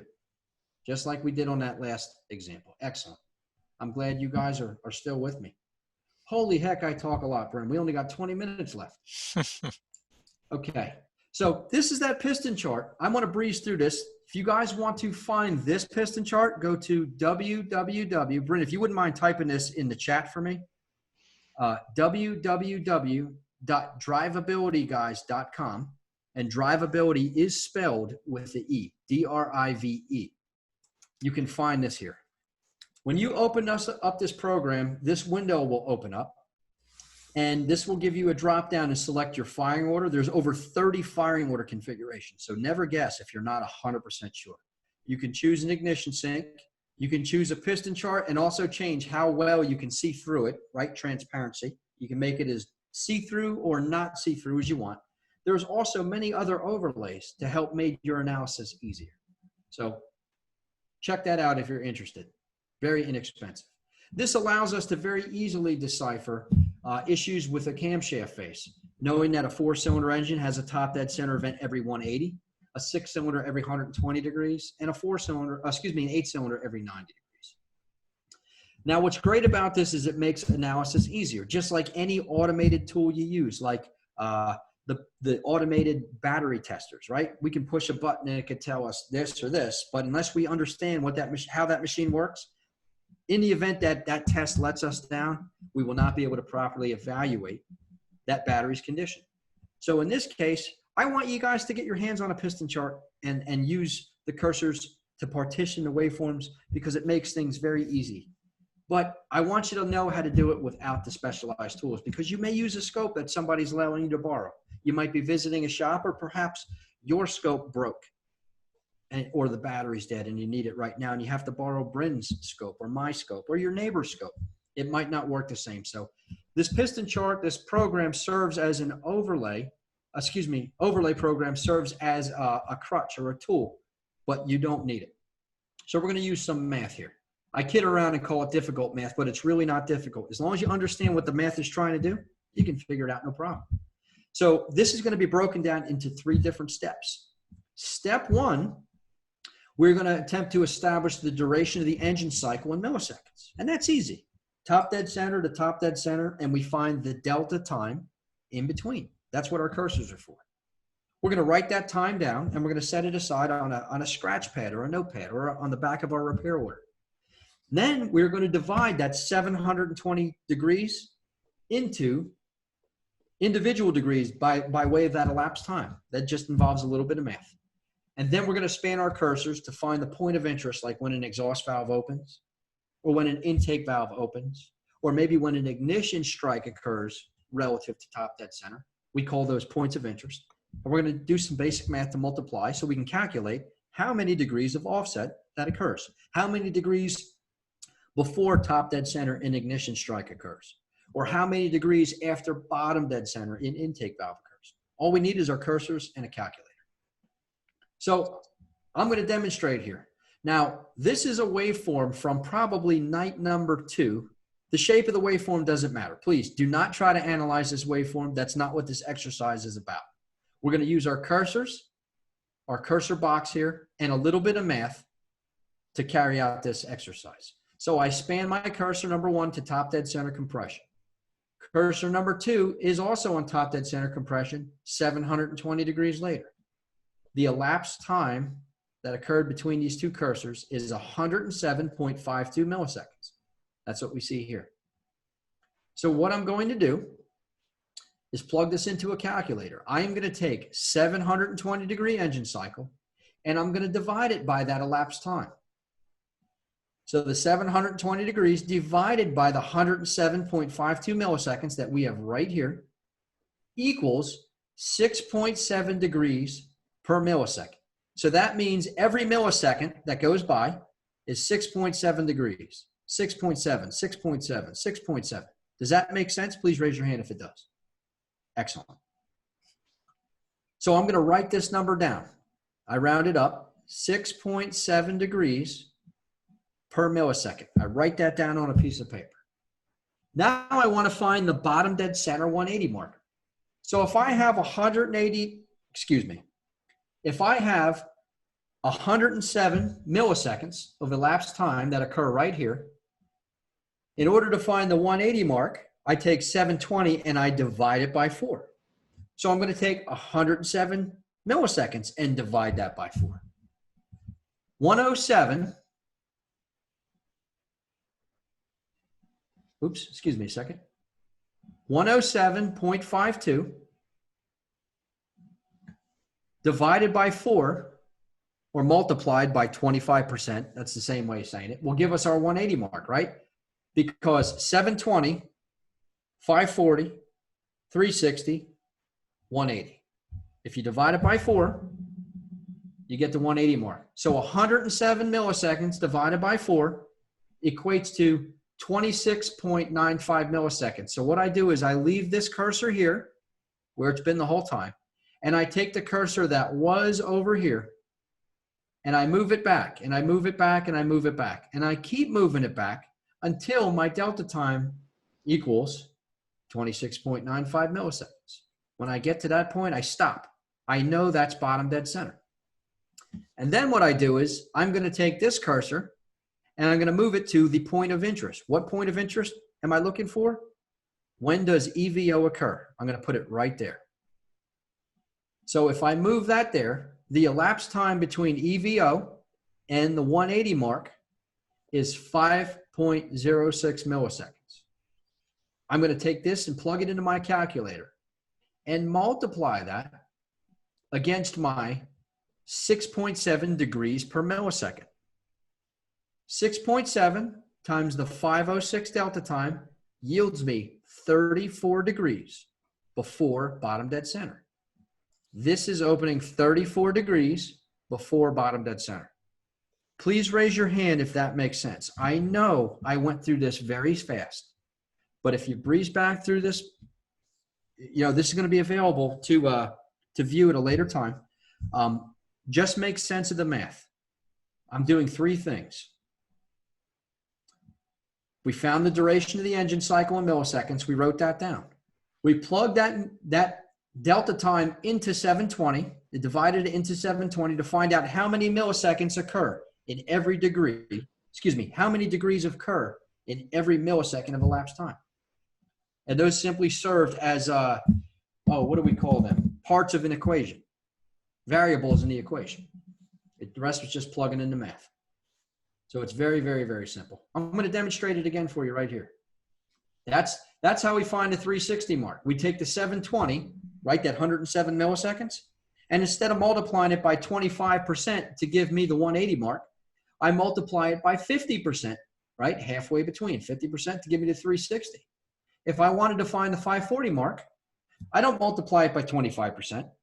I don't multiply it by 50%. I multiply it by 0.75, 3/4 of the way through. That gives me the 540 mark. It's just basic math. That's all it is. So here, I'm going to demonstrate it one more time. Here to here is an elapsed time of 173 milliseconds. Please raise your hand if you see what I just did here. Here to here, 720 is 173 milliseconds. So 720 equals 173. I'm going to divide the elapsed time into the 720. 173 into 720. 173 to 173. 1 millisecond equals 4.14 degrees. There are 4 degrees in every millisecond of elapsed time. So if I wanted to find the 180 mark, I take the 173 and I multiply it by 25%. If I wanted to find the 360 mark, I take the 173 and I multiply it by 50%. If I wanted to find the 540 mark, I take the 173 and I multiply it by 75%. I'm going to give you one more example here. This is trying to find ignition timing. Just like exhaust valve opening is a point of interest, just like intake valve opening is a point of interest, and intake valve closing is a point of interest, ignition timing is a point of interest. So if I take the 720 and I come up with 175 milliseconds, if I then measure the delta time between this falling edge for this ignition command and this top dead center event, if I had my cursors here, we'd see 2.43 milliseconds of elapsed time.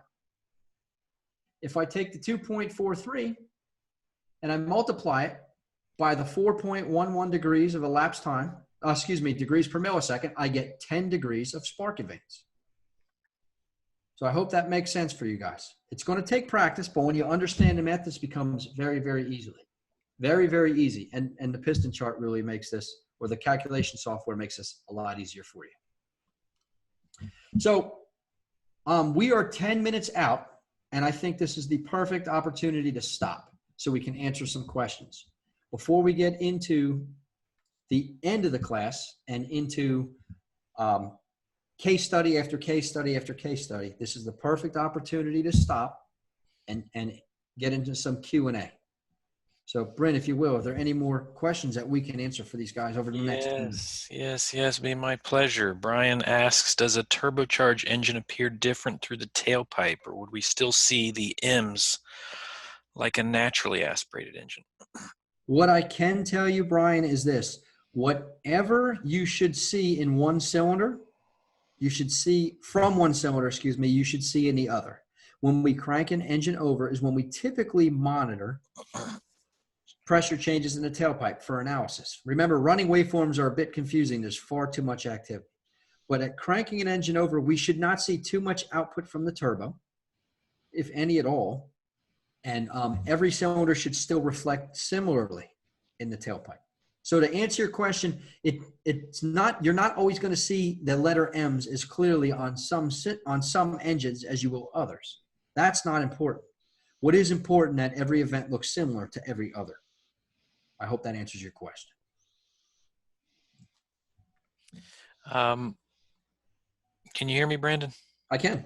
Okay. It says my internet is unstable, so hopefully we get through this. What if it was the cylinder head was leaking versus wash piston rings? Wouldn't it show up the same way? Now, this is back, I think, obviously, with that one that had washed cylinders. That's correct. But remember, I'm putting puzzle pieces together. At 30,000 parts per million hydrocarbon, I knew we had wet spark plugs. What I didn't tell you was I pulled the spark plugs out to blow them off before I put my high tension leads there, if that's the case study you're talking about. So I very rarely hang my hat on one piece of data if I can avoid it, because that could be costly. Just like you said, wash cylinder walls could cause that due to fuel, wash cylinder walls due to coolant, or maybe even a head gasket if it was leaking that bad. But my guess is if I was leaking coolant that bad to the point where the engine wouldn't even start, I would expect my radiator, my cooling system to actually pressurize, and I'd probably have antifreeze all over the engine bay. Just my thought. So again, all the puzzle pieces, all the clues. You know, we're diagnosticians. We are detectives, and we don't lean on one piece of data. We lean on all the available clues to make diagnostic decisions. But sorry. Yeah. I mean, if you were dealing with a crank but no start, at least in my case, I start with a relative compression. And if all four cylinders, like in this case, were low, there's some rule of thumbs you can use. I think a minimum of 30 amps from the peak and valley on the relative compression for good gasoline engines. Just some of that comes with experience. Usually it's a little higher than that, but if all four cylinders are low, you'd have even peaks and valleys, but you would have very little amperage, overall amperage, and very little peak to valley amperage differential. Yeah, and a head gasket rarely affects all four, right? Or all six. It would usually be one or two, if that makes sense. So just the but I think what he was referring to mostly is what I think when you went in cylinder, the big pocket differential and the leaning towers in that case were the indicators that you were having cylinder sealing issues. Yes, and the only thing I could tell you for sure, we have leakage issues, and it was not the valves. Does that make sense? It didn't tell me it was definitely the rings. It could, like you said, it could have been a head gasket, but the information there said I have a leak, and it is not the valves. Yeah, I think that's good. Kevin asks, on the exhaust pulse that proved a valve adjustment, how accurate will this be since the engine is warm compared to being cold? For accurate, I would just say you're looking at the odd man out. And if it were a temperature thing, you know. Right. We don't have one hot cylinder. We had all six. They all should be about the same temperature. So you want to compare apples to apples, and that's what we're doing. Would one side of the M be larger if only one side of the valves need to be adjusted? You're talking about a multi-valve engine. Keep in mind the limitations of the test we're performing. We are showing changes in pressure. So cranking an engine over, opening one valve or opening two valves, we should still be able to fill that cylinder or vent that cylinder efficiently. Only when we are at very high RPM is there a case where one valve open. I'm going to give you, for instance, let's pretend I'm dealing with a multi-valve engine like you said. We've got two exhaust valves and two intake valves. Both intake valves should be opening, or let's say both exhaust valves should be opening at that point that piston is expelling the exhaust contents during the exhaust stroke. I might be able to manage that airflow quite efficiently under 3,000 RPMs. But let's say I really get on that gas pedal and I'm going and I'm pulling 6 and 7 and 8,000 RPMs. Once the airflow that the piston is trying to displace overcomes the manageability that that single exhaust valve is providing for us, that's when we start to get a backup. Does that make sense? And pressure starts to build in the cylinder. So as long as we can manage that pressure, that airflow, we won't see a pressure, we won't see an effect. So cranking the engine over, whether one valve opens or two, you're not going to see much difference, only under higher RPMs if that was the case. I always remembered in your classes, and especially Bernie's, when he does in-cylinder, he always preaches to do cranking, idle, and snap throttle on in-cylinder stuff. Right. So Richard Falco was in his class at one point, and he was asking me if I found a lot of diagnostic information in the snap throttle stuff. I would think loading the engine or a snap throttle like you're saying here would probably help to flush out like one intake valve not opening enough for, as well as back pressure, you know. Right. If you recall from that case study with the restricted catalyst, probably last week or the week before, when did we see that back pressure? Not at idle, but when we snapped the throttle and took a huge gulp of air, whatever comes in has to come out because an engine's an air pump. If it couldn't get past that cat, pressure started to back up. That's when we get back pressure. So I have a couple here I'd like to take a shot at. Nate asks, with the WPS 500, what setting are you testing cooling systems on? Brandon's mentioned this several times. WPS 500 is a $1,000 pressure transducer. I personally like using them in the intake and in cylinder. Definitely in cylinder, that's an obvious. You can use a pressure pulse or an absolute in the intake. I like using a WPS in the intake if I can, but a pressure pulse will work too. I do not recommend using a WPS in the exhaust. It's not a big deal. I don't mind doing it, but I definitely would prefer you to use a pressure pulse sensor in the cooling system. You're not going to yield any more diagnostic information knowing the exact pressure. You're really just looking for changes in pressure for crankcase, but especially cooling system. I just don't want to ingest coolant to my $1,000 pressure transducer. yeah, not only that, how many of you have more than one $1,000 WPS? I don't. So if I'm going to use my WPS, I'm going to save that thing for in-cylinder, for somewhere where it is needed.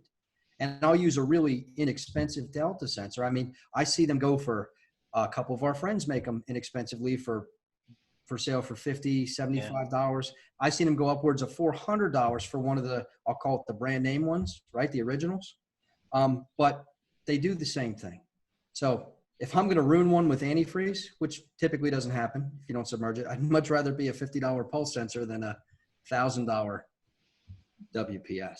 Yeah, and again, you're not looking for absolute pressure. You're just looking for changes in pressure in those circumstances. So is there the partition option on Pico? Yes, there is. Brandon touched on that the first one. I think most of these sessions, I think they're recorded. You can go back there, but so we don't have the Pico demo up, but there's two little green dots at the bottom of the scope capture. Those are rulers. I call them phase rulers. You move those dots, like in cylinder capture, you move them to, where the peak of that tower would be. You'll have two of them, put one at each at 0 and one at 720. And then underneath there is something called partitions or rulers options. There's like a little ruler options. You'll click that and you have partitions, and you can add 4 partitions for 4 strokes. You can add 6 partitions for 6 cylinders or 8 partitions for 8-cylinder engines, whatever you like. Yeah. Very easy to use too. Very, very easy. Oh, by the way, you can download, if you don't own PicoScope, that's fine. You can download both Pico and Automotive Test Solutions. Their software is totally free of charge and takes just a minute to download. So you can start manipulating these scopes and playing with them, and play with some captures, some files that are already saved, even before you buy it. So it's almost like drive it before you buy it. You get an idea what Brent and I are talking about in these classes. Actually, I urge you to do that. Play with them so you can see what we're showing you in the upcoming case studies. Cylinder, this is a specific from Billy. I may have to get him to remind us which slide he's talking about. But couldn't cylinder 5 firing cause the pulse in the reservoir? Okay, but I'm cranking the engine over and it's not starting. I know what you're talking about. The cooling system test where I displayed pressure changes in the surge tank or in the degas bottle. And remember, we're not running the engine. We're just cranking it over. I'm trying to see when compression is being shed to the cooling system. Can we do a radiator pressure sense while running and during a snap throttle? You can. And I've had cars, you know what, Bryn, you guys won't know who I'm talking about, but another one of our CarQuest Technical Institute instructors, Kevin Leiby, has a really good video demonstrating a running engine. Like mine was a gross failure that you saw here, right? We cranked the engine over and we could really see the pressure changes. He had one that was using just a little bit of coolant, and he had some intermittent misfires, I think, flagging on a specific cylinder. So he got suspect of it. And cranking the engine over, he couldn't see the failure. But he sat there and he let the car run and get hot. And after about 5 minutes, we started seeing a pulse occur in the cooling system trace. And when it got bad enough, the pulse kept repeating till it was steady. Does that make sense? So That's yes, cool. you can do this dynamically as well, not just cranking. You can do it when it runs. Somebody asked at some point so I'm going to just ask now, just in case we didn't, it may have been in chat. Somebody asked if you don't have like a degas bottle, how would you recommend setting up your pulse sensor? Well, what I like to do is I go right in the neck of the radiator. And many times the radiator's been topped off, right all the way up here. What I'll do is I've been known to take my little siphon, right, and pull some of the coolant out. Or heck, you can even squeeze the hose hard and displace them and let it spill on your floor. That's what you want to do. But you want it low enough where that hose is not going to go into the fluid. You don't want it to siphon up anything. The fluid is going to move up and down like this, and it's going to act like the skin on a drum. And just like this syringe displaces air, the fluid is going to do the same thing. Of course, it's not going to be visibly moving like this. Well, it might be if it's bad enough. But you're going to see just little changes here, and that's going to move the air in that neck. And that air, that change in the air, is what's going to be reflected in your delta sensor. So honestly, in my opinion, the more of an air cushion you have there, the more of a reflection you're going to see in your delta sensor. Daryl asks, will doing an in-cylinder and intake pulse and exhaust at the same time cause confusion? It will. I shouldn't say it will. It tends to, because the more activity, just like your eyes and my eyes are very similar, the more we have to stare at, the more we have to decipher. So what's great about a lot of these scopes is you can capture relative compression. You remember that cooling system trace with the choo-choo train thing coming out the radiator I was telling you about? I had an amp probe. I had a delta sensor trace on the radiator, and I had an ignition sync all on the screen at the same time. I had it configured so it told the whole story. But what I didn't tell you is this: I can turn all those traces on and off, either one at a time or two at a time, or all three or all four. I have an 8-trace lab scope. I can look at 8 traces simultaneously. I can capture 8 different events simultaneously and only turn on the traces that I want to see at that moment. So honestly, to save time, it's very common for me to capture 1, 2, or 3 different sample points at the same exact time. One thing to keep in mind is if you have like a compression hose threaded into the cylinder, it can affect that cylinder on the scope capture, especially a relative compression, because you're adding more volume to it. Like a relative compression peak, starter current peak for that cylinder be a little bit lower. I imagine, go ahead. I'm sorry, I was just going to show what you were saying. If you could pretend this is a hose instead of a syringe, that hose has to fill with air. So if my cylinder combustion chamber is only this big, and I got to fill up this syringe with air, or in this case, water, there's going to be less in that syringe, so there's going to be less starter load. So you might have a perfectly healthy cylinder, and the fact that you pulled out the spark plug and added this hose that's this long, you've taken some of the air out of the cylinder. There's going to be less compression, and you'll see that in your relative compression trace. So if you see something suspect in your relative compression trace, and you notice that when you had your pressure transducer in that spark plug hole, it's very easy to put the spark plug back in and repeat your relative compression test to see if the problem goes away or it remains. Great point though, Brain. Thank you. If you see equal intake pulls, intake pressure transducer during engine running, is that always indicative of sound mechanical condition?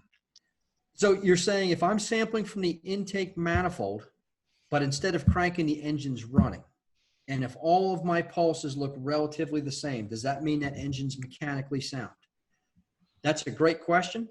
And the answer could be yes or no. Think about it like this. If I had a camshaft, a single camshaft for that whole engine, and that camshaft jumped a tooth, aren't all the pulses still going to be the same? They are. If it was a V6 engine or V engine, and I had a camshaft on either bank, and only this one jumped, will my pulses be different?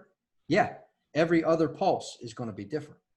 So to answer your question, it may show a problem or it may not. And part of the puzzle piece is understanding your opponent. Which car are you working on? How is it configured? Great question, though. The other thing too is, you know, if you're really good like Brandon, you can kind of pick out some crazy stuff in intake capture. But if you don't have a problem with an intake valve that's not opening or not, or that's not sealing properly, you know, it may not be obvious in your intake capture. So you may have a cylinder contribution issue that may be an exhaust valve or something else. And yes, it could do, you could see it potentially depending on the severity of the fault, but if it's a minor fault, you may not see an exhaust valve leaking in an intake capture. So and the other thing too, is you mentioned engine running. Most of the stuff we're doing is engine cranking, especially when it comes to intake manifold pressure. I think there are kind of scenarios where some may have used engine running, but most of the time it's engine cranking for intake captures. I will add to that. On those engines that probably a few of you have seen now, when the intake lifters tend to fail, not when cranking, but when running.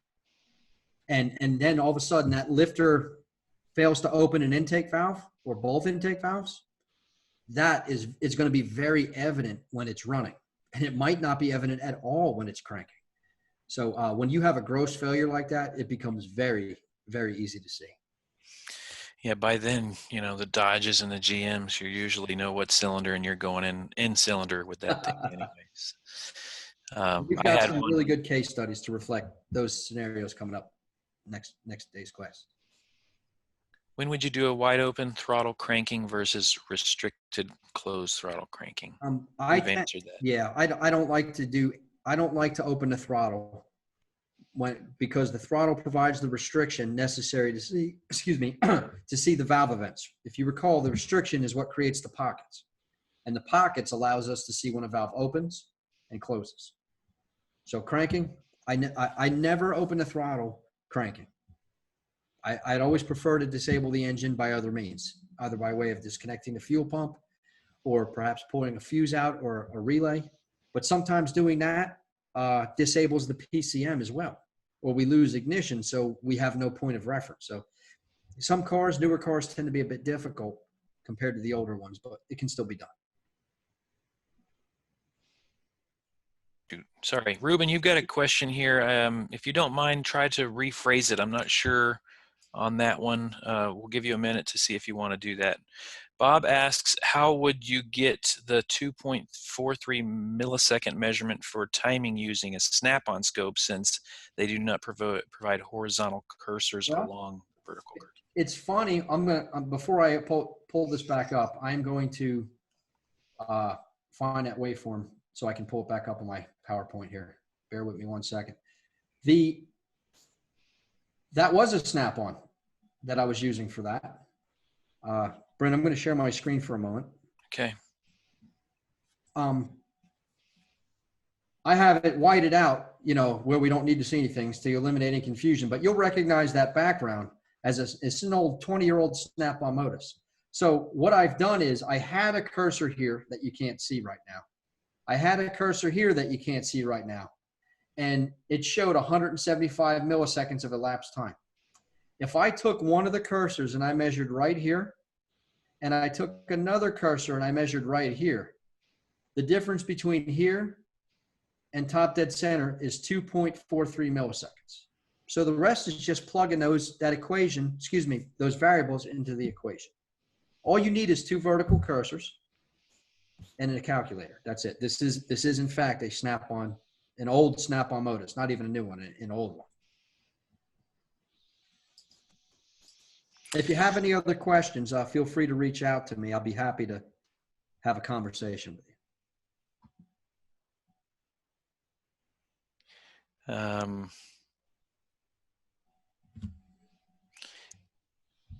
Where would you recommend for cooling systems? I think you kind of answered that one. That was the one I saw. Measuring the voltage on oscilloscope on a map after the TBI will give us similar capture than the intake manifold. Very true. What I'm sorry, who was that? Lewis says measuring the voltage on, I think he was asking, but measuring the voltage on an oscilloscope. With the map sensor, what Lewis is saying is in place of a vacuum transducer or in place of a delta sensor, we can simply back probe the signal wire on the map sensor from our speed density fueling system. And that will give us the same information. That's true. I've done it many times. And yes, many times you have to AC couple the waveform, which serves as like a virtual zoom for us. But if you have one of these PC-based lab scopes, the zoom capabilities are really good. And there's no need to AC couple. You can get a really good distinct waveform and clean if you zoom in on it. Okay, Ruben responded here. If an exhaust connection or manifold leaks, will it show on the pulse sensor? I wonder if he's asking if there was a leak, would that dilute our exhaust pressure waveform analysis? The first thing I'm going to say is how much of a leak? A seep, a hole, you know what I mean? Where's it located? Is it in a common point in the waveform, in the tail, in the exhaust system, or is it a single exhaust runner on a V8 engine? These things come into play. It could certainly have an effect, yes. Oh, and the one more thing I wanted to add to Lewis's question about using the map sensor, you have to be very careful where that map sensor is referenced. I frequently see map sensors connected to 1 or 2 intake runners only, just like a brake booster port. And it serves to provide the information needed for fueling the engine or shifting the transmission properly. But it certainly won't tell us the level of detail for all cylinders if it's only referencing the intake contributions from 2 cylinders. I hope that makes sense to you. So just be careful. Raphael, you expect to see 4 poles on a 4-cylinder engine or 6 poles on a 6-cylinder engine. If you can confirm that, you're likely referenced in a centralized location. Sorry, go ahead. No problem. Raphael says, I can see the advantage of the closed throttle, but how about wide open throttle? You just simply don't like it. What I can say is I have used clear flood in the past. The thing about, this is my personal opinion, the thing about throttle by wire is if you're wide open throttle, some folks recommend disconnecting the throttle so that it just stays at a fixed 30% or whatever those would be, because if it's connected electronically, if you're either foot's off the pedal or flooring it for clear flood, it could still fluctuate during your capture and potentially affect your waveform. But Brandon, you've said you try your very best not to mess with it at all. So I don't feel it's necessary. I feel it can only harm your results. That's my opinion. Let's see, is the ATS amplifier worth using? What that gentleman is referring to is the amplifier is, to be crude, it's like a funnel, okay? And as air leaves the tailpipe, it blows straight past the funnel with no effect. However, when we have a suck back, like due to a misfire, the air that sucks back doesn't just pull back into the tailpipe. It's channeled through that funnel. So that funnel serves like a mega mouth whale and takes a huge gulp of air coming in backwards. And what that does is it amplifies the air. It speeds the air across that sensing device inside that tailpipe sensor. It makes the misfire look more pronounced. Do you need it? No, absolutely not. It does make it easier to decipher misfires only. That's what that's for. Great questions, by the way, everybody. They keep coming. We have it at the shop with the amplifier, just haven't used it. Okay. Yep. Try it with and without. Create a misfire, and you will see the purpose it serves. It makes it far, far more outstanding for you. It makes a bigger dollar bill test. That's what it does. Bernie C asks if you can plug the intake and still do clear flood mode. I feel your pain. It can be definitely difficult to try it in some cases, especially if you want to maintain ignition to disable the fuel injectors. I have done that in the past, and it's certainly something you can try doing. I can tell you that it's like, those scenarios where you're just fumbling. I can tell you that I've done it in the past and it's worked for me, but sometimes I just fumble with it. It's just difficult to cause that restriction, because the other thing about a full restriction is you're going to not have compression because you're not bringing any air into the cylinder at that point. Yeah. So that's something else to consider. Yes. The cylinder has to fill to create. So you'd have to cause you'd have to cause 90%. Yeah. And that's where I've fumbled in the past. It's not as easy, but certainly if you want to try, you can. I just would recommend doing your very best to disable injectors another way. We have two more. Dan asks, can you explain the suck back pull? He was late coming in. I think that was during the exhaust capture. Let's see. Do you think you can understand where he's coming from with that, or if Dan wants to chime in? I know he's been here since, and I think a couple times you may have had the opportunity to kind of explain it, but. Are we talking about the suck back capture and exhaust during a misfire? Or are we talking about like cranking the engine over to see valve events? Yeah, Dan, if you want to chime back in a Q&A or in the chat.